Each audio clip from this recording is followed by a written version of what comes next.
5 women ran from him. 5 times, Gideon Voss watched hope disappear down that mountain trail, leaving nothing but tracks in the snow and the bitter confirmation that some men are simply too broken to be loved. The 6th woman who climbed toward his cabin wasn't supposed to be different. She was just supposed to be the last attempt before he accepted his fate. But when Eleanor Pike arrived with a worn traveling bag and eyes that had seen their own share of rejection, something impossible began to happen on that frozen Montana peak. This is the story of 2 people the world had given up on, who refused to give up on each other. Stay with me until the end, hit that like button, and drop a comment telling me what city you're watching from. I want to see how far this story travels. The trap had frozen shut again. Gideon Voss knelt in 2 feet of snow, his massive hands working the steel jaws that had seized up overnight. February in the Montana high country didn't care about a man's schedule or his need to check his lines before the wolves did. The metal finally gave way with a crack that echoed across the silent valley, and Gideon reset the mechanism with practiced efficiency, his breath forming clouds in the pre-dawn darkness. He was a big man, not just tall, but built like the mountain itself had carved him from granite and forgotten to smooth the edges. 6'4", broad-shouldered, with hands that could snap a deer's neck as easily as they could whittle a chess piece from pine. A scar ran from his left eyebrow to his cheekbone, a gift from a territorial grizzly 3 winters back. His beard, more gray than brown now despite his 41 years, couldn't quite hide the other scars, the smaller ones that came from a lifetime of surviving places that killed softer men. The sun was starting to break over the eastern ridge when Gideon finished his line. 11 traps, 4 with beaver, 2 with marten. Good haul. He loaded the frozen carcasses onto his packboard, the weight settling familiar across his shoulders, and began the 2-mile trek back to the cabin. His kingdom of solitude, his prison. It sat in a clearing he'd carved from the wilderness 7 years ago, after he'd finally saved enough from his trapping to stop living like a nomad. Solid log construction, chinked against the wind, with a stone chimney that drew smoke clean, and a roof that had survived every storm the mountain threw at it. 20 feet by 16, with a sleeping loft and a root cellar he'd dug by hand through frozen ground. It was good work, honest work. It was also the loneliest place Gideon had ever known. He pushed through this door, never locked, because who the hell was going to rob a trapper's cabin 8 miles from the nearest settlement, and dropped his pack by the skinning bench. The interior was exactly as he'd left it 12 hours ago. Clean, organized, and completely devoid of anything that suggested a human being lived there rather than just survived there. The stove in the corner held the remnants of last night's fire. Gideon fed it kindling and birch bark, coaxing it back to life, then filled his coffee pot with snow melted in the reservoir. While the water heated, he skinned out the beaver with quick, precise cuts. The pelts would fetch decent money at Morrison's trading post, assuming he could stand another encounter with the pitying looks and careful questions. Any word from that last lady, Gideon? She make it up the mountain, all right. Shame about the other one. Real shame. Gideon drained his coffee, black, strong enough to strip paint, and stared at the empty chair across from his rough-hewn table. He'd built 2 chairs, bought 2 tin cups, made space in the loft for someone else's things. 5 times he'd made that space. 5 times it had gone unused. The first woman had been Martha Hendricks, a widow from Ohio with 2 young children. Gideon had spent 3 months writing careful letters, describing his land, his prospects, his desire for a family. She'd written back with increasing warmth, and when she'd finally agreed to come west, he'd felt something he hadn't experienced since childhood: hope. He'd cleaned the cabin until his hands bled, built a second room for the children, carved toys from cedar. Martha had taken one look at him standing on the platform at Granite Falls Station, and her face had gone pale. She'd stayed 2 days in town before taking the next stage back east. She never even made it to the mountain. The second woman, Caroline, had at least attempted the journey. She'd made it as far as Morrison's trading post before the reality of the isolation hit her. "I can't," she'd told him, tears streaming down her face. "I thought I could, but I can't. There's nothing here. Nothing but trees and silence and—" She hadn't finished. Hadn't needed to. The "and you" had hung in the air between them, unspoken but understood. Ruth came next. She'd lasted 4 days in the cabin before the mountain broke her. Not fear of Gideon, she'd been kind about that at least. But the wilderness itself had crushed her spirit. The walls of trees, the absolute darkness when the sun set, the sounds of animals she couldn't identify. On the fourth night, she'd woken screaming from a nightmare about being buried alive, and by morning she was packed and gone. Sarah had been different, practical, sturdy, with a farmer's daughter's understanding of hard work and isolation. Gideon had actually believed it might work. They'd spent 3 weeks together, falling into an easy routine of chores and meals and evening conversations. Then a late spring storm had buried the mountain under 4 feet of snow, cutting them off completely for 6 days. When the trail finally cleared, Sarah left without a word of explanation. Just a note on the table. "I'm sorry. I tried." The fifth woman had never arrived at all. Elizabeth Morris had written the most beautiful letters Gideon had ever received. Thoughtful, funny, full of observations about birds and weather and the book she was reading. He'd read those letters so many times the creases had started to tear. When she'd written to say she was coming, he'd believed, truly believed, that this time would be different. He'd ridden down to meet her stage, wearing his cleanest clothes, his beard trimmed, his hair as tame as he could make it. He'd even practiced what to say, whispering greetings to himself like a damn fool as he waited at the station. Elizabeth had stepped off the stage, looked directly at him, and frozen. Gideon had seen the recognition in her eyes. She knew who he was, had been expecting him. But what followed wasn't recognition. It was something worse, something that looked like horror poorly disguised as disappointment. She'd approached slowly, like someone walking toward a dangerous animal. "Mr. Voss?" "Miss Morris." He'd removed his hat, tried to smile. "It's good to finally meet you." She'd nodded, but her hands were trembling. I'm not feeling well. The journey was difficult. I think I need to rest in town for a few days before... Of course. He'd heard the lie, but couldn't bring himself to challenge it. "I'll be at Morrison's post when you're ready. Take your time." He'd waited 4 days. On the 5th, the station master handed him a letter. Elizabeth had taken the next stage east. She apologized for wasting his time. She hoped he'd understand. She wished him well. Gideon had ridden back up the mountain in silence, the letter crumpled in his coat pocket, and he'd made himself a promise. No more. That had been 8 months ago. 8 months of silence broken only by wind, wildlife, and his own voice when he forgot and spoke aloud out of habit. 8 months of eating meals he couldn't taste, sleeping in a bed that felt too big, working until exhaustion was the only thing that could quiet his mind. The world had made its judgment clear. Gideon Voss was too much. Too big, too rough, too scarred, too isolated, too everything that decent women avoided. He could provide safety and comfort and unwavering loyalty, but none of that mattered when the sight of him made women's hands shake with barely concealed fear. He finished skinning the morning's catch and stretched the pelts on frames to dry. The morning sun was climbing toward noon, which meant he had fence repairs to finish before the next snow. The north pasture needed reinforcing. He'd lost 2 sections to a fallen tree last week, and the shed roof was developing a leak that would turn into a disaster if he didn't patch it soon. Work. Always more work. That's what his life had become. An endless series of tasks performed in solitude, punctuated by trips to town where people were kind but distant, sympathetic but relieved to see him leave. Gideon pulled on his heavy coat and headed for the door. His hand was on the latch when he heard it. The distant sound of approaching horses. He froze, listening. 2 animals, maybe 3, moving at a walk up the trail from town. Nobody came up here without reason, and there were damn few good reasons to visit Gideon Voss. He stepped onto the porch, hand instinctively moving to the rifle he kept by the door. The riders emerged from the tree line a minute later, Jack Morrison from the trading post on his gray mare, accompanied by young Tommy Chen, the half-Chinese kid who worked deliveries. They were leading a pack mule loaded with supplies.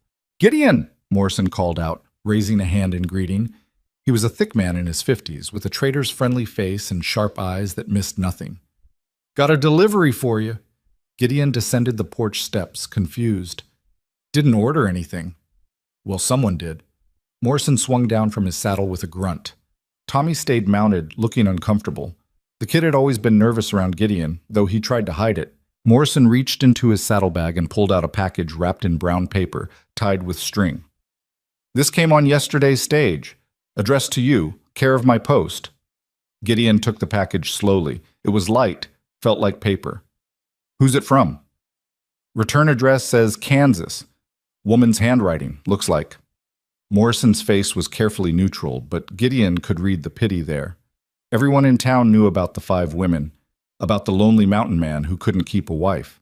Could have held it at the post, Gideon said quietly. Could have, but the note that came with it said it was urgent. Figured I'd save you the trip down. Morrison glanced at the cabin, then back at Gideon. You doing all right up here? Haven't seen you in town for near 2 months. Been busy. Trapping's been good. That's good. That's real good. Morrison shifted his weight, clearly wanting to say more but not sure how. Listen, Gideon, I know things haven't, with the ladies and all. He trailed off, then tried again. What I'm saying is, you got friends in town. You know that, right? You're not alone. Gideon looked at the kind, pitying face and felt something cold settle in his chest. This was his future. Well-meaning people treating him like a wounded animal. Careful kindness masking the relief they felt that they weren't him. I know, he said. Thanks for bringing this up. Morrison nodded, clearly relieved to escape the awkward conversation. Right, well, we'll let you get on with your day. He mounted up, Tommy already turning his horse. You need anything, you know where to find me. They disappeared back down the trail, leaving Gideon standing in the snow with the mysterious package. He stared at it for a long moment, then carried it inside and set it on the table. A package from Kansas. A woman's handwriting. He should burn it. Whatever fresh disappointment waited inside that brown paper, he didn't need it. He'd made peace with his solitude, accepted it. This cabin would be his world until the day he died. And that was fine. It was enough. It had to be enough. Gideon made himself walk away. He forced himself through the afternoon's chores, repaired the fence, patched the shed roof, split enough wood to last through the next storm. The package sat on the table the entire time, visible through the cabin window whenever he passed. Waiting. Darkness came early this time of year. By 4 o'clock, the sun was setting in a blaze of orange and purple that turned the snow-covered peaks into something from a painting. Gideon had seen that sunset 1,000 times, but tonight it looked different somehow. More vivid. Or maybe he was just tired. He made dinner, venison stew with the last of his potatoes and carrots from the root cellar, and sat down at the table. The package sat across from him, exactly where a person would sit if there were anyone else here. Gideon ate slowly, then slower, until finally he pushed his bowl aside and picked up the package with hands that weren't quite steady. The return address read E. Pike, Lawrence, Kansas. E. Pike. He didn't know anyone in Kansas, hadn't written to anyone there. Whatever this was, it wasn't a response to any letter he'd sent. He cut the string with his knife and unwrapped the paper carefully. Inside was a letter, several pages long, written in neat but unfancy handwriting. The paper was good quality but not expensive. Practical. He unfolded the first page and began to read. Dear Mr. Voss, you don't know me, and I apologize for the presumption of writing to you without introduction or invitation. My name is Eleanor Pike. I am 38 years old, unmarried, and currently living in Lawrence, Kansas, where I work as a seamstress and sometimes help my brother with his small dry goods store. I heard about you from my cousin, who heard about you from a woman named Elizabeth Morris. I understand Miss Morris was supposed to marry you but changed her mind. I also understand this wasn't the first time such a thing has happened to you. Gideon stopped reading. His hands had tightened on the paper, crumpling the edges. So this was it. Another curious stranger wanting to hear about the mountain hermit who couldn't find a wife. Another person drawn to his humiliation like spectators to an accident. He almost threw the letter in the fire. Almost. But something made him keep reading. I'm not writing to pity you or to satisfy my own curiosity about your situation. I'm writing because Miss Morris described you as too frightening and impossibly isolated, and I thought to myself that I've heard those exact words before, except they were being said about me. I am not a beautiful woman. I'm not graceful or charming or any of the things men typically want. I'm tall, 5'9", and built strong from years of physical work. I have a loud voice and opinions I don't apologize for. I laugh too hard at jokes that aren't funny, and I argue with people who say stupid things, which is apparently behavior unbecoming of a lady. I've had 3 engagements in my life. All 3 men broke it off. The first said I was too masculine. The second said I made him feel small. The third didn't give a reason, just stopped calling one day and married someone quieter within the year. I don't tell you this to earn sympathy. I'm telling you because I think we might understand each other in a way that most people couldn't. The world has decided we don't fit, Mr. Voss. We're too much of something or not enough of something else, and that's supposed to be the end of our story. But I'm wondering if maybe it doesn't have to be. Gideon read the last line 3 times. His heart was doing something strange in his chest, beating too hard, too fast. He forced himself to continue. I'm not proposing marriage. I'm not proposing anything, really, except honesty. If you're willing, I'd like to write to you. Real letters, not the kind where we pretend to be softer or smaller or easier than we actually are. Letters where we tell the truth about who we are and what we want, without apology. If you're not interested, that's fine. Burn this letter and forget about it. But if you are interested, if you're tired of being alone and tired of pretending it doesn't matter, write back. Tell me about your mountain. Tell me what happened with those 5 women. Tell me the truth. I'll do the same. Respectfully, Eleanor Pike. P.S. I enclosed a photograph. It's not a good one. I don't photograph well. But I figured you should know what you'd be corresponding with. Fair warning, I look exactly as unmarriageable as advertised. Gideon set down the letter with hands that had started shaking. There was indeed a photograph, a small carte de visite that had slipped from between the pages. He picked it up carefully. The woman staring back at him was exactly what she'd described. Not beautiful in any conventional sense. She was broad-shouldered and square-jawed, with dark hair pulled back in a severe bun. Her eyes were direct, meeting the camera without any attempt at the soft, demure expression women were supposed to affect. She wore a plain, dark dress that looked handmade, sturdy rather than fashionable. She looked capable, real, like someone who'd never pretended to be anything other than exactly what she was. Gideon studied the photograph for a long time, then read the letter again. And again, looking for the trap, the joke, the hidden cruelty. But there was none. Just blunt honesty delivered without decoration. We're too much of something, or not enough of something else. He knew that feeling, had lived with it his entire life. Too big, too rough, too quiet, too intense. Never quite fitting anywhere, always aware that his presence made people uncomfortable in ways they couldn't quite articulate. The 5 women who'd left him hadn't been wrong to leave. He understood that. This life, this mountain, this isolation, this version of existence wasn't for everyone. Most people needed civilization, community, the comfort of knowing their neighbors and seeing familiar faces. There was nothing wrong with that. But there was also nothing wrong with him. That thought hit Gideon like a physical blow. For the first time in 8 months, maybe in his entire life, he considered the possibility that he wasn't broken. That maybe, just maybe, he'd simply been trying to fit into a space that was never meant to hold him. He looked at Eleanor Pike's photograph again, at her direct gaze and unapologetic expression, at the strength in her shoulders and the defiance in the set of her jaw. If you're tired of being alone and tired of pretending it doesn't matter, write back. Gideon stood abruptly, the chair scraping against the floor. He crossed to the small writing desk in the corner, another piece of furniture that saw little use, and pulled out paper and ink. His hand hovered over the blank page for several long moments. Then he began to write. Dear Miss Pike, your letter arrived today. I read it 4 times. I'm still not entirely sure what to make of it, but I'm writing back, which I suppose tells you something. You asked for honesty, so here it is. You're right. 5 women left me.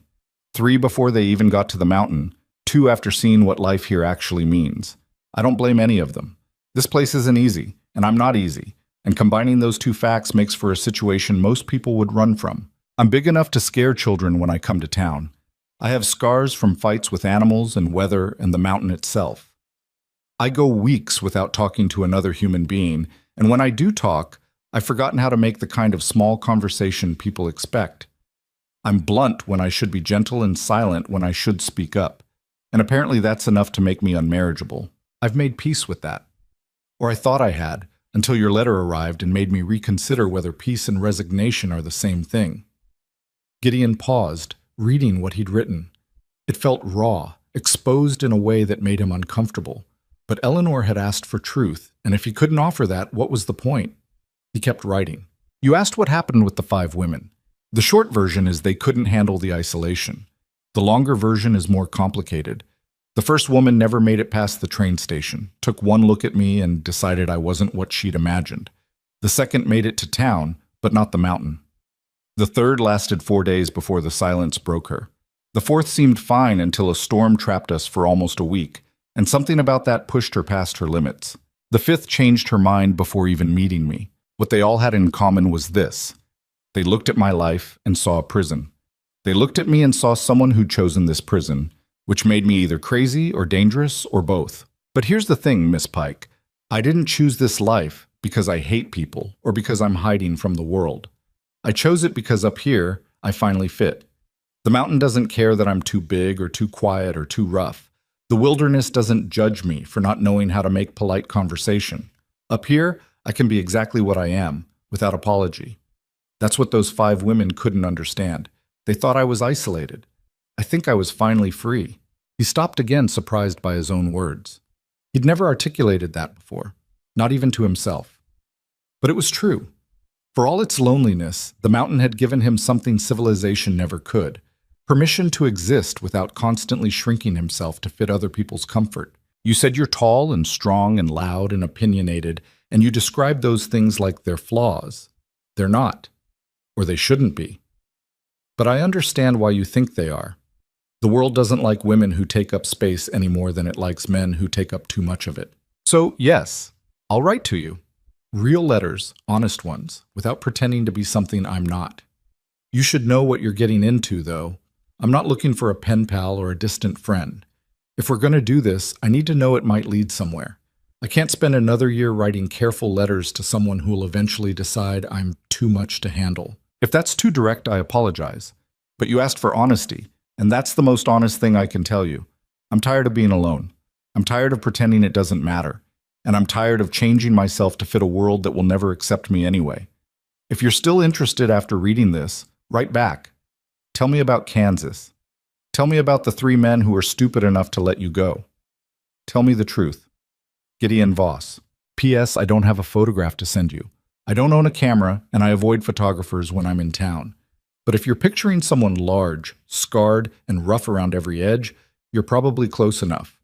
He read the letter through twice, then sealed it before he could talk himself out of sending it. The next morning, he made the 8-mile ride down to Morrison's post and handed over the letter without explanation. Morrison looked at the Kansas address and raised his eyebrows but didn't comment. This going out on today's stage? Yeah. All right then. Morrison pocketed the letter, then studied Gideon's face. You look different somehow. Something happened. Gideon considered the question. Had something happened? He wasn't sure. All he'd done was write a letter to a stranger who probably wouldn't write back. That wasn't change. That wasn't hope. It was just possibility. The smallest crack in the wall he'd built around his expectations. No, he said finally. Nothing happened. But as he rode back up the mountain, the lie sat heavy in his chest. Something had happened. Something had shifted. He just didn't know what yet. The days that followed were an exercise in forced normalcy. Gideon ran his trap lines, repaired equipment, stalked firewood against the next storm. He did everything exactly as he'd done for 8 months, with one crucial difference. Now he was listening for hoofbeats on the trail. A letter from Kansas to Montana would take at least 2 weeks, probably longer. Gideon knew this.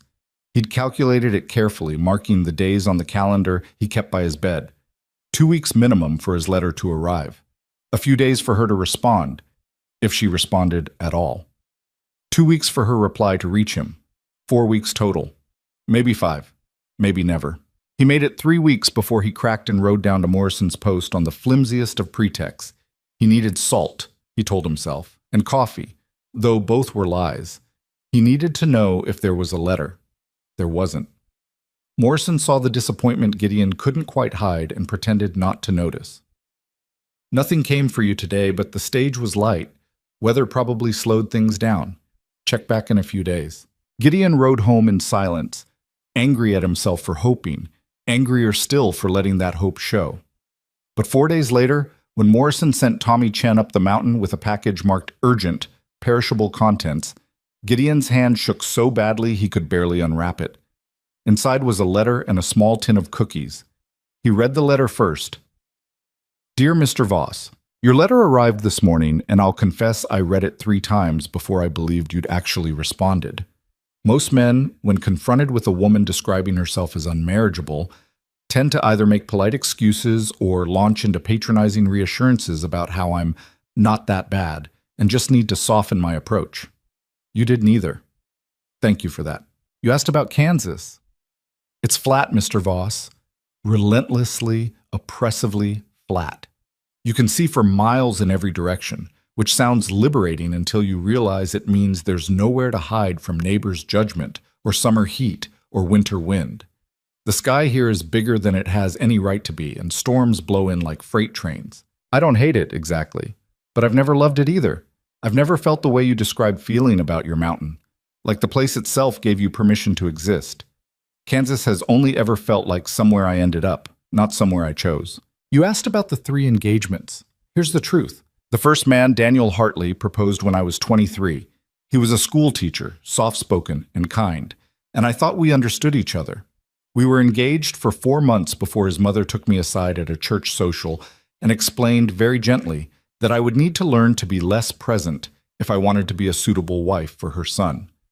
When I asked what that meant, she said I spoke too loudly, laughed too freely, and had opinions on subjects that weren't appropriate for women to discuss. I told her I'd rather die alone than spend my life making myself smaller. Daniel broke the engagement a week later, said we weren't compatible after all. The second man, Robert Chen, yes, Chinese father, white mother, which made him nearly as unmarriageable as me, lasted almost a year. We worked well together.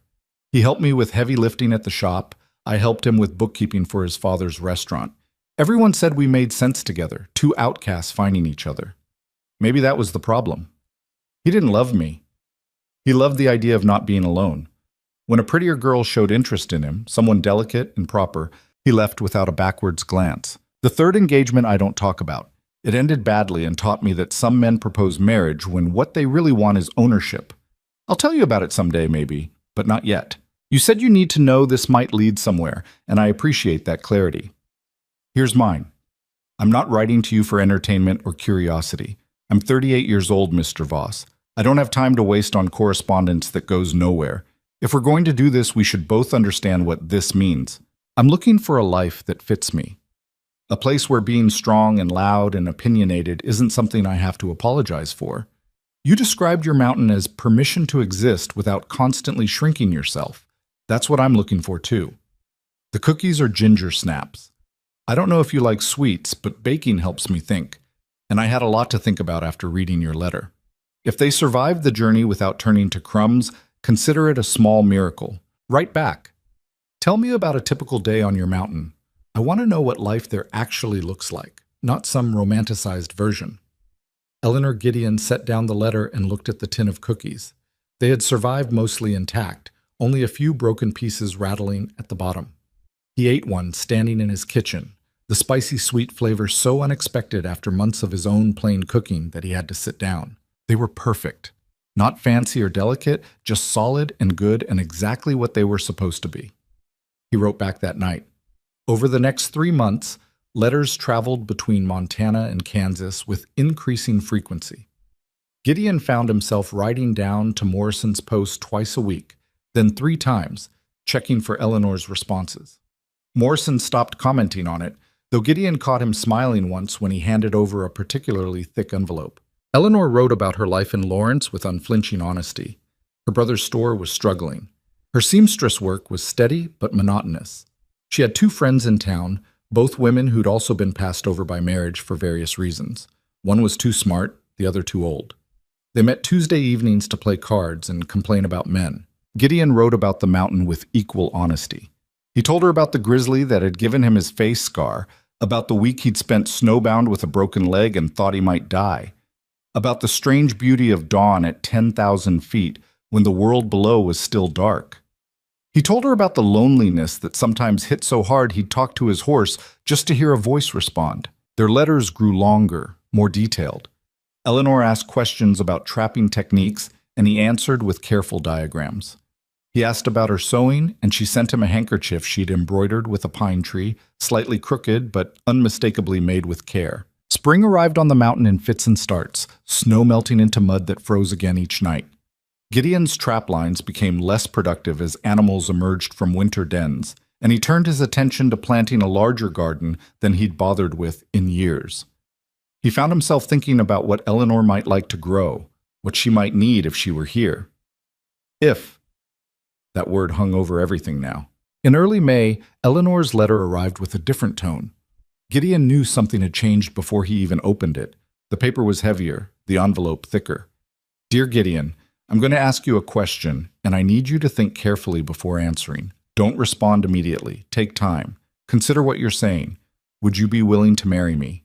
Not now, not immediately, but eventually. After we've met. After we've spent enough time together to be certain this isn't a mistake. I'm asking if you'd be open to the possibility. Here's why I'm asking.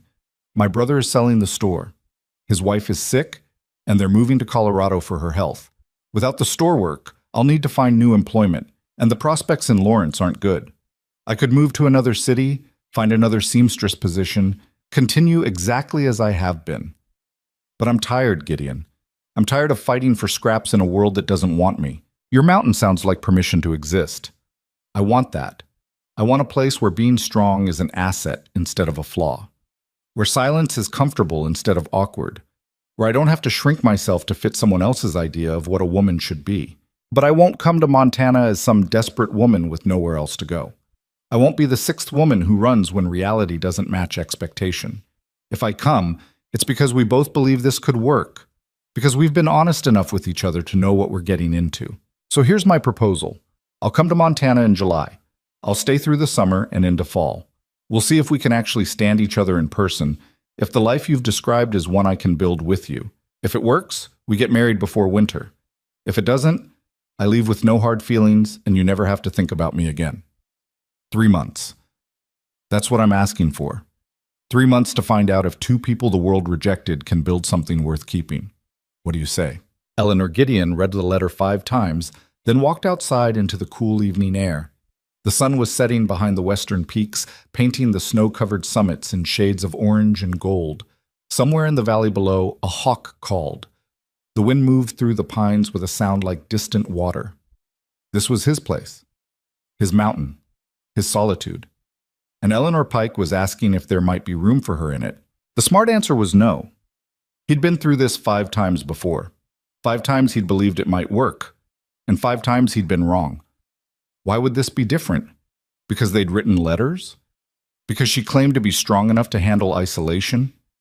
Ruth had claimed that too. Sarah had seemed certain. They'd all believed they could do it until the mountain proved them wrong. But none of them had been Eleanor. Gideon went back inside and lit the lamp on his writing desk. He pulled out fresh paper and stared at it for a long time before he began to write. Eleanor. Yes, I thought about saying more. About listing all the reasons this might not work or warning you again about how hard life here is. But you know all that. You've heard it from me a dozen times in a dozen letters. Adding more warnings now would just be me trying to protect myself from disappointment. So yes, come in July. Stay through fall. We'll figure out if this can work. But I need you to understand something. If you come here and decide to leave, I won't be writing any more letters after that. I can't do this again. I can't spend another year hoping and then watching hope walk away. This is my last attempt. I'm not saying that to pressure you. I'm saying it because you deserve to know what you're walking into. This isn't a trial run with an easy exit. This is me offering you everything I have and asking you to decide if it's enough. Come in July. I'll meet you at Morrison's Post. We'll take it from there. Gideon. He sent the letter before he could reconsider. Then he spent the next 6 weeks in a state of controlled panic, preparing the cabin for Eleanor's arrival with the same intensity he'd brought to preparing for the 5 women before her. He built a privacy screen for the bedroom area, constructed a proper washstand with a mirror, repaired every squeaky floorboard and loose door hinge, whitewashed the interior walls and sewed curtains from fabric he bought in town, his thick fingers struggling with the delicate work. Morrison noticed the purchases and the unusual number of trips down the mountain, but said nothing until Gideon bought a set of good china dishes to replace his battered tin plates. She's really coming then? Morrison asked, wrapping the dishes carefully. July 15th. You nervous? Gideon looked at the trader for a long moment. terrified. Morrison nodded like this was the most reasonable thing in the world. Well, hope it works out this time. Really do. June passed in a blur of preparation and second-guessing. Gideon cleaned things that were already clean, fixed things that weren't broken, and lay awake at night trying to imagine what it would be like to have another person in his space after so many months alone. He'd forgotten how to share space with someone, how to moderate his movements in a small cabin so he didn't overwhelm it with his size, how to make conversation that wasn't just functional communication about tasks and weather. What if Eleanor took one look at him and realized the man in her imagination was nothing like the reality? What if the mountain that sounded romantic in letters felt like a prison in person? What if the silence he loved drove her slowly mad? What if this was another mistake in a long line of mistakes? July arrived with unusual heat, the snow line retreating up the mountain and wildflowers exploding across the meadows. On the morning of the 15th, Gideon rode down to Morrison's post 3 hours early, too anxious to wait any longer. The stage was due at noon. By 11:30, a small crowd had gathered. Morrison, Tommy Chen, a few trappers who'd come down from the high country to trade furs, and Mrs. Abernathy, who ran the boarding house and never missed the stage's arrival. They all knew why Gideon was there. They'd all seen him wait before. At 12:15, the stage rattled into view, the driver cursing at his team as they navigated the muddy road. It lurched to a stop in front of Morrison's porch, and the driver climbed down to open the passenger door. 3 people emerged. A salesman Gideon vaguely recognized, an elderly couple heading to see family in the mountains, and a tall woman in a practical traveling dress carrying a worn leather bag. Eleanor Pike looked exactly like her photograph, and nothing like it at all. The image had captured her features but missed everything else. The way she moved with complete confidence despite the attention of every person in the small crowd. The directness of her gaze as she scanned faces looking for his. The set of her shoulders that suggested she was ready for whatever came next. Her eyes found Gideon and stopped. For a moment, neither of them moved. Then Eleanor crossed the distance between them in 4 long strides and stuck out her hand like she was meeting a business partner. "Mr. Voss?" "Miss Pike." Gideon took her hand carefully, aware of every eye watching them. Her grip was firm, her palm calloused from work. She was exactly as tall as she'd claimed, which put the top of her head level with his shoulder. "How was your journey?" "Long, hot. The last leg from Kansas City had a wheel that squeaked for 200 miles. Eleanor released his hand and turned to survey the settlement, a handful of buildings clustered around Morrison's trading post, with mountains rising in every direction. "This is the town?" "This is it. My cabin's 8 miles up the mountain." 8 miles.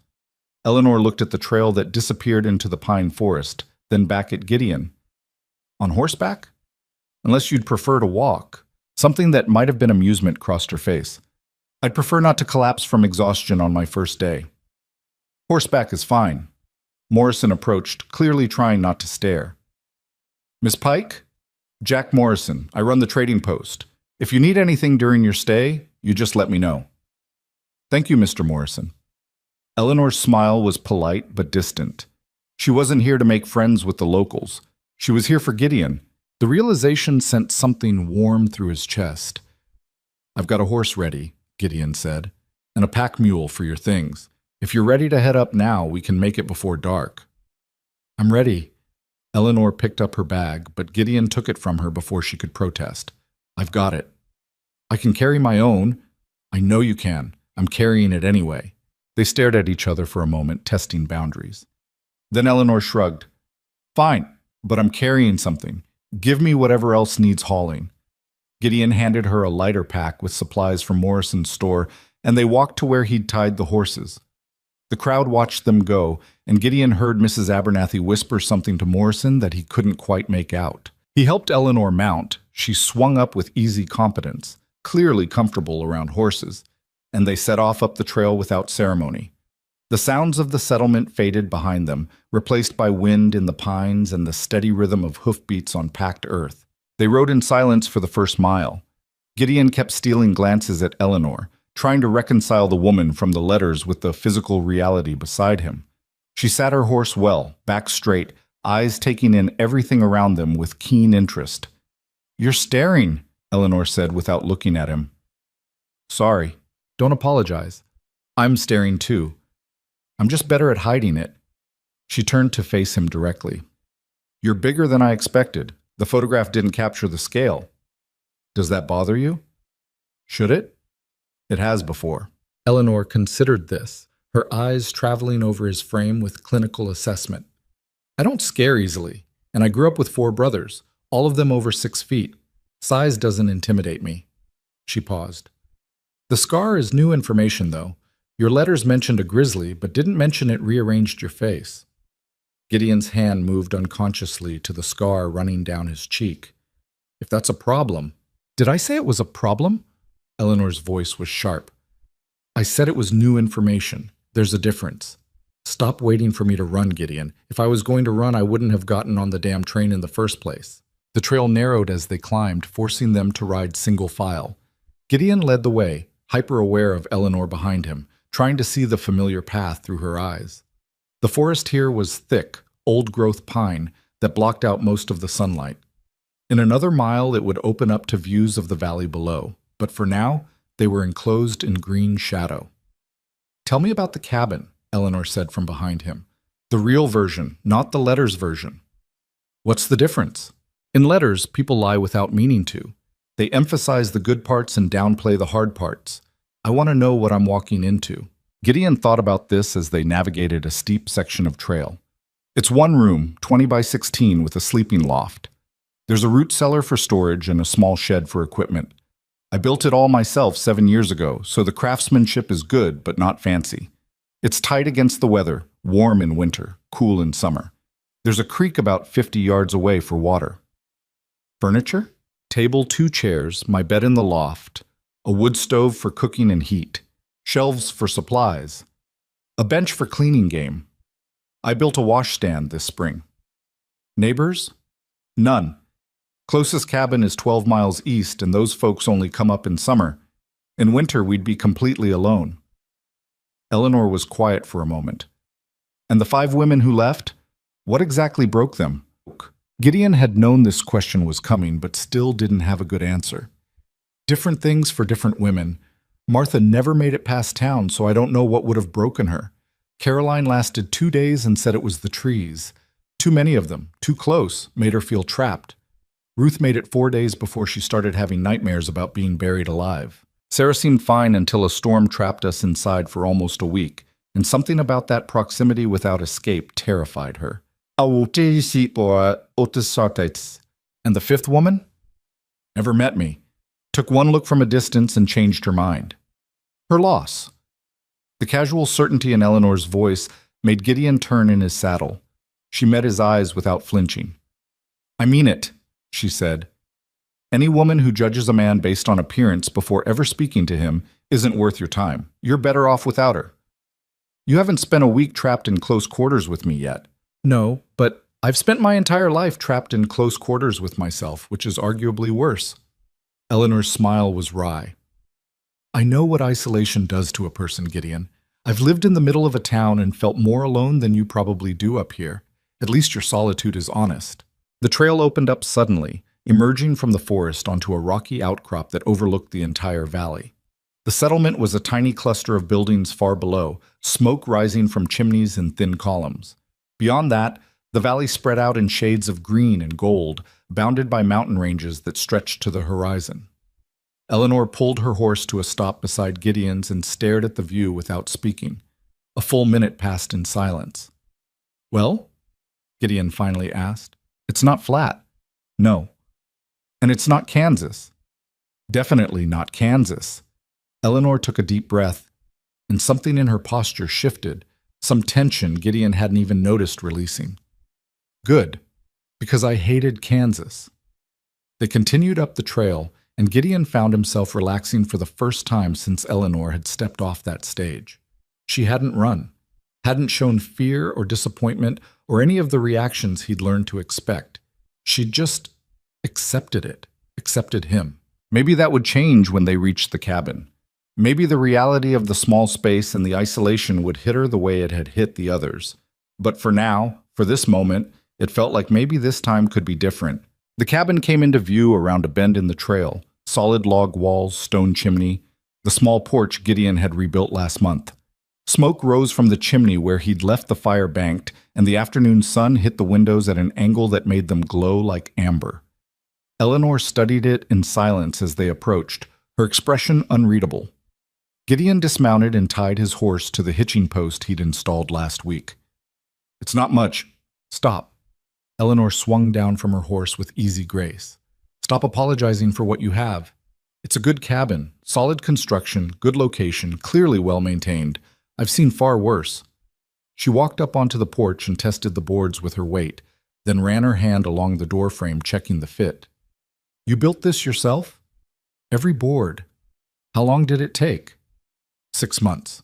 Would have been faster, but I was working alone and winter came early that year. Eleanor pushed open the door. Gideon had left it unlocked and stepped inside. Gideon followed, suddenly seeing the space through her eyes and finding it wanting. The cabin was clean and organized, but it was also stark, functional, a place for survival, not living.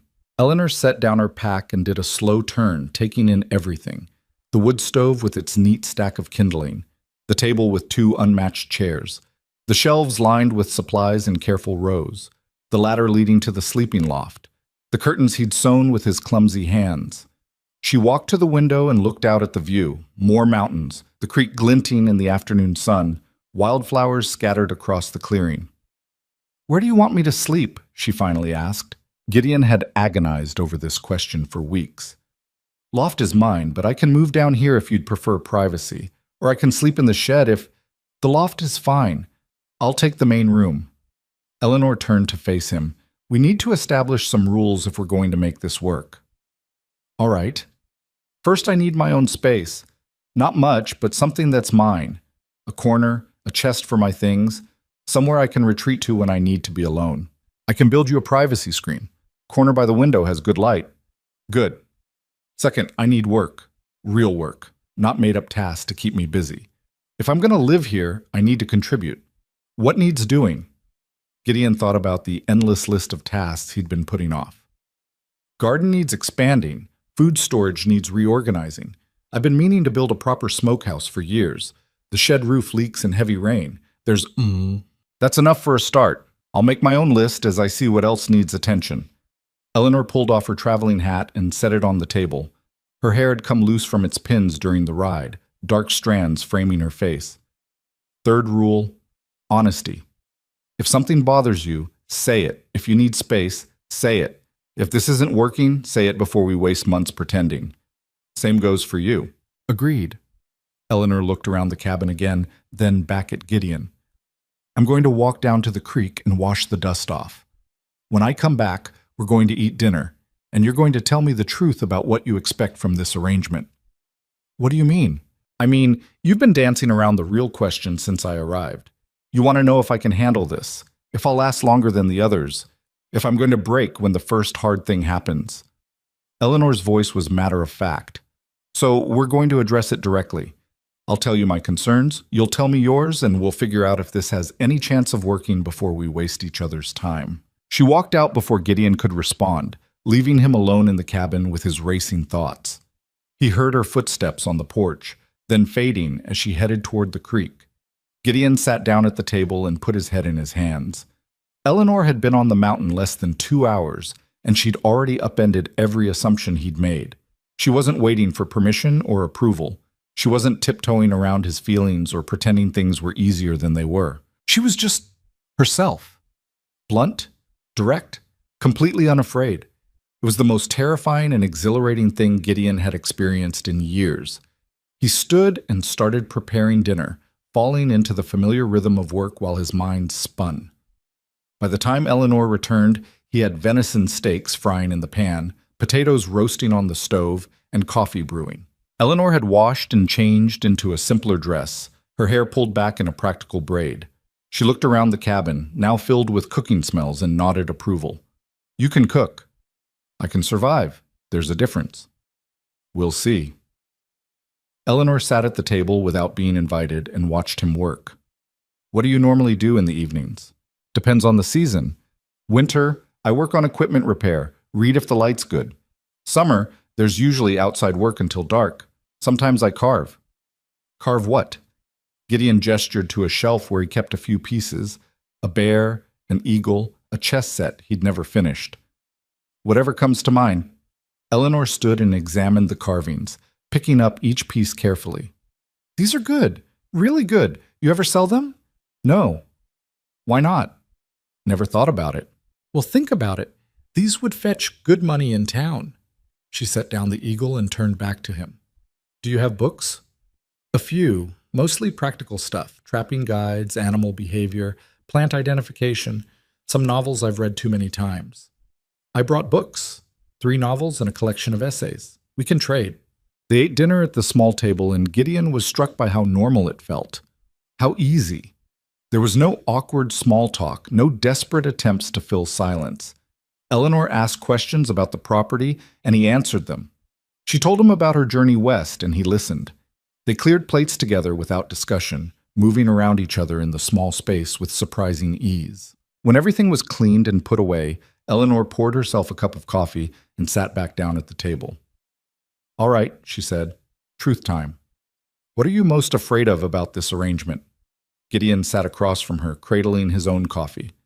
That you'll pretend it's fine until you can't pretend anymore, and then you'll leave without warning like Sarah did. Fair, what else? That the isolation will break you the way it broke Ruth, that you'll start to hate this place and resent me for bringing you here. Eleanor nodded slowly. Anything else? Gideon hesitated, then forced himself to say it. That I'll start to care about you and you'll realize I'm exactly what those other women saw, too rough, too broken, too much to love. The words hung in the air between them. Eleanor took a long drink of coffee before responding. Here's what I'm afraid of, she said. I'm afraid you'll treat me like I'm fragile because I'm a woman, that you'll give me easy tasks and tell me not to worry about the hard things. I'm afraid you'll expect me to make this place softer or more civilized, when what you really need is someone who can help you survive it. She paused. And I'm afraid I'll fail at this the way I've failed at everything else, and you'll be kind about it, which will somehow be worse than if you were cruel. Gideon looked at her across the table. This tall, strong, unflinching woman who'd traveled across half a country to take a chance on a life that had already defeated 5 other people. I won't treat you like you're fragile, he said, and I don't want this place softer. I like it rough. Good. Eleanor's smile was quick and genuine. Then we might actually make this work. They talked until long after dark, the conversation flowing easier than Gideon had thought possible. Eleanor asked about his daily routine, and he walked her through it, checking traps, hunting, maintaining equipment, the seasonal rhythms that governed life on the mountain.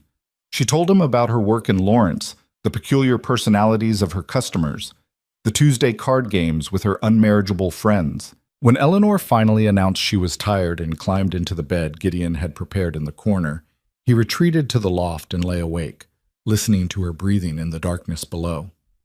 For the first time in 8 months, the cabin didn't feel empty.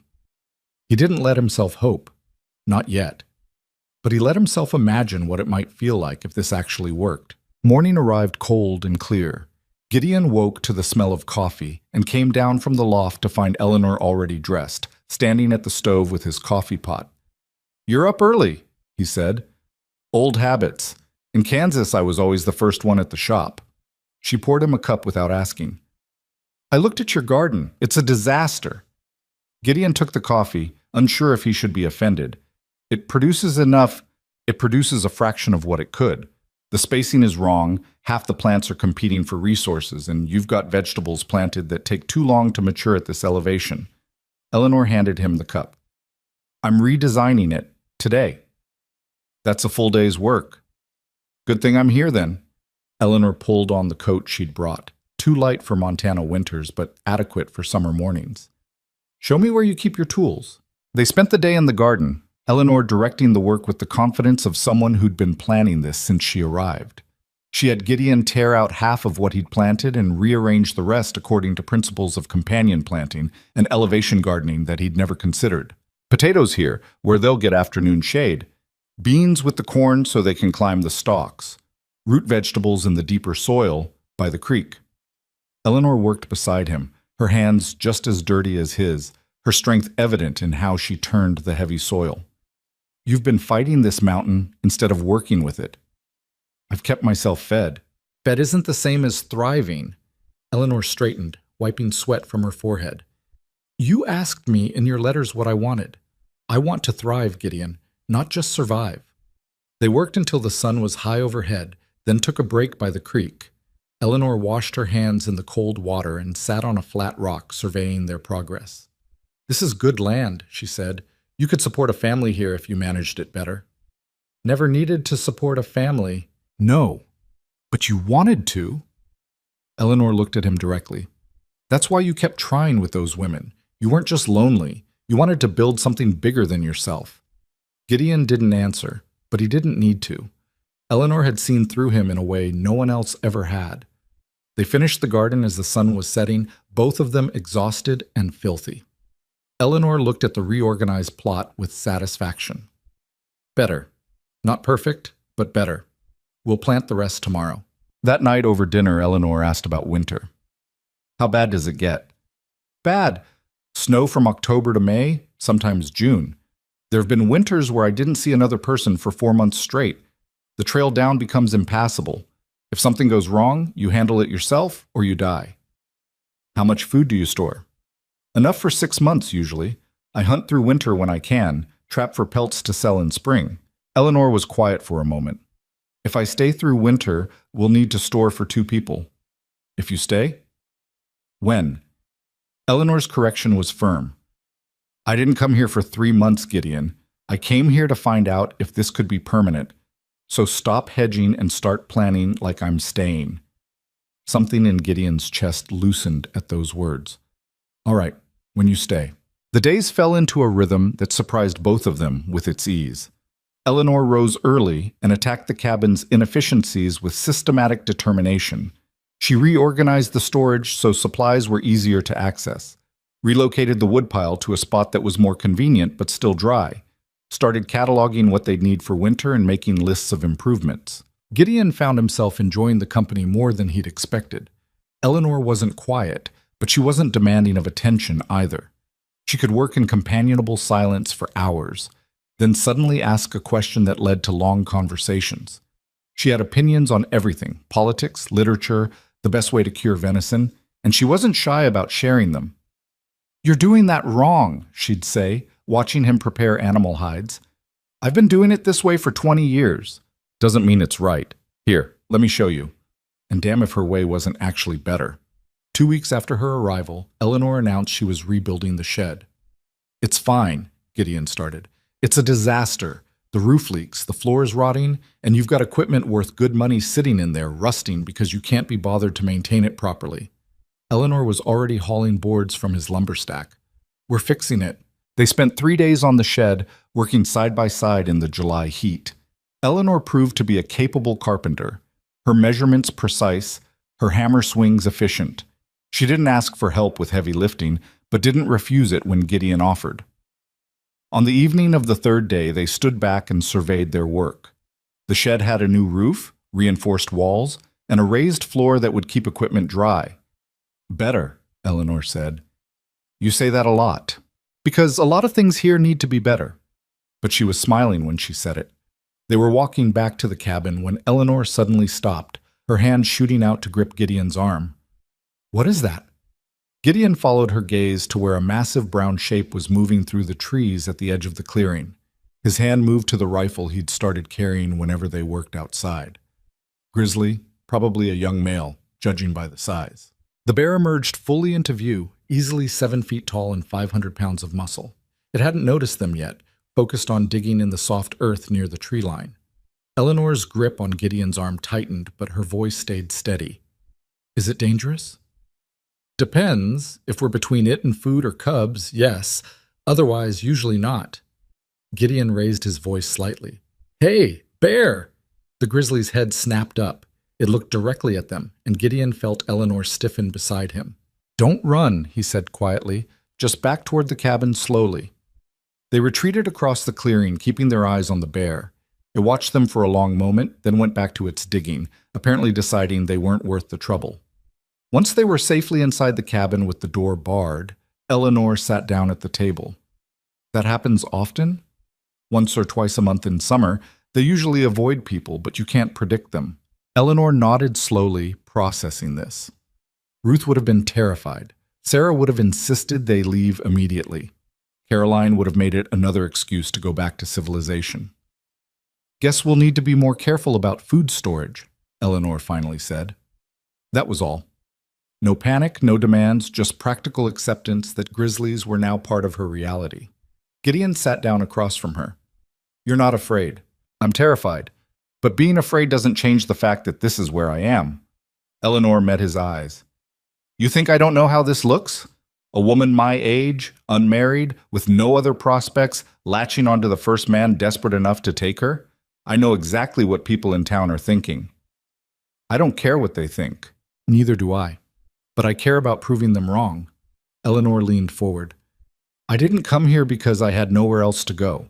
I came here because I chose to, because I'm done living a small life in a small place pretending to be smaller than I am. Whatever happens with us, that decision was mine, and I'm not running from a damn bear after I've come this far." In that moment, Gideon realized he wasn't just attracted to Eleanor. He respected her in a way he'd never respected anyone. She wasn't trying to be brave or strong or capable. She simply was those things, without apology or performance. "We should get married," he heard himself say. Eleanor blinked. "What?" "Not right now, but soon. Before winter." Gideon felt the words tumbling out, unstoppable now that they'd started. "I know we said we'd wait until fall, but I already know. You're not going to run. You're not going to break. You're going to stay because you're too damn stubborn to let this place beat you." "That's your proposal? You're too stubborn to leave?"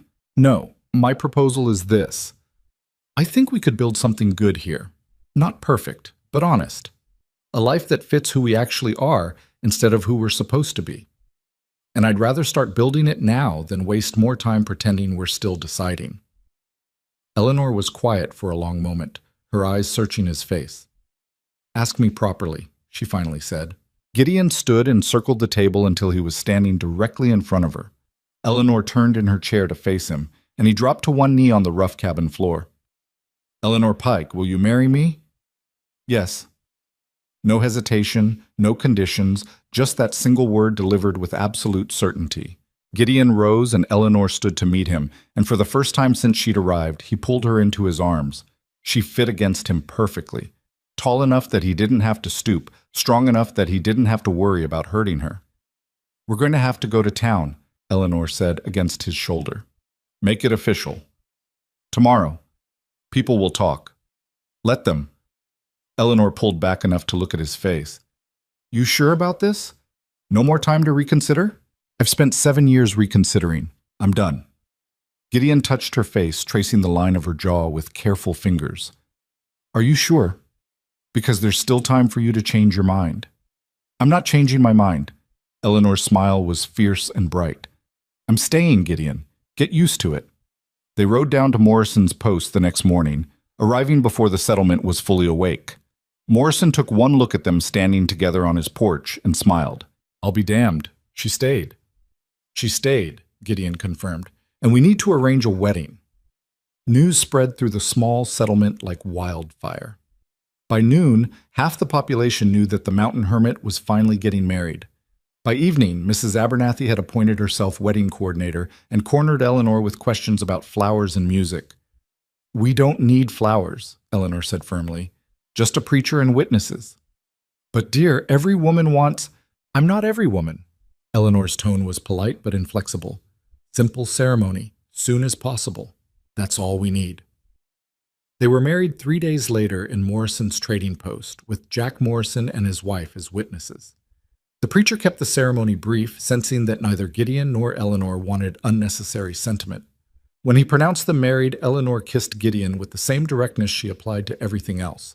No shy hesitation, just clear intention. Morrison insisted on hosting a small celebration afterward, and Gideon endured an hour of well-meaning congratulations and barely concealed curiosity before Eleanor caught his eye and nodded toward the door. They escaped back up the mountain as the sun was setting, riding side by side in comfortable silence. As they crested the ridge above the cabin, Eleanor spoke. "They think this won't last." "Probably. They think I'll run when winter comes." "Let them think what they want." Eleanor smiled. "That's what I thought you'd say." The cabin looked different when they arrived. Still small, still rough, but now unmistakably theirs. Gideon helped Eleanor down from her horse, and they stood together in the clearing, looking at the solid log structure that would be their home. "You ready for this?" Gideon asked.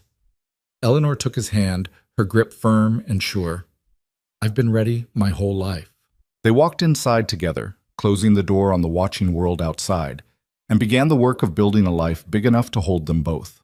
The first argument came 2 weeks after the wedding, on a brutally hot August afternoon when tempers were already running short. Gideon had been checking the northern fence line when he returned to find Eleanor halfway up a ladder, attempting to repair a section of the cabin's roof that he had been planning to fix himself come fall. "What the hell are you doing?" he called out, dropping his pack. Eleanor didn't look down. "What does it look like?" "This section's been letting in water. I found 3 buckets in the loft catching drips." "Get down from there." "I'm almost finished." "Eleanor, get down, now." She descended the ladder slowly, hammer still in hand, and turned to face him with her jaw set in a way Gideon was starting to recognize meant trouble. "Don't use that tone with me. Don't climb on my roof without telling me.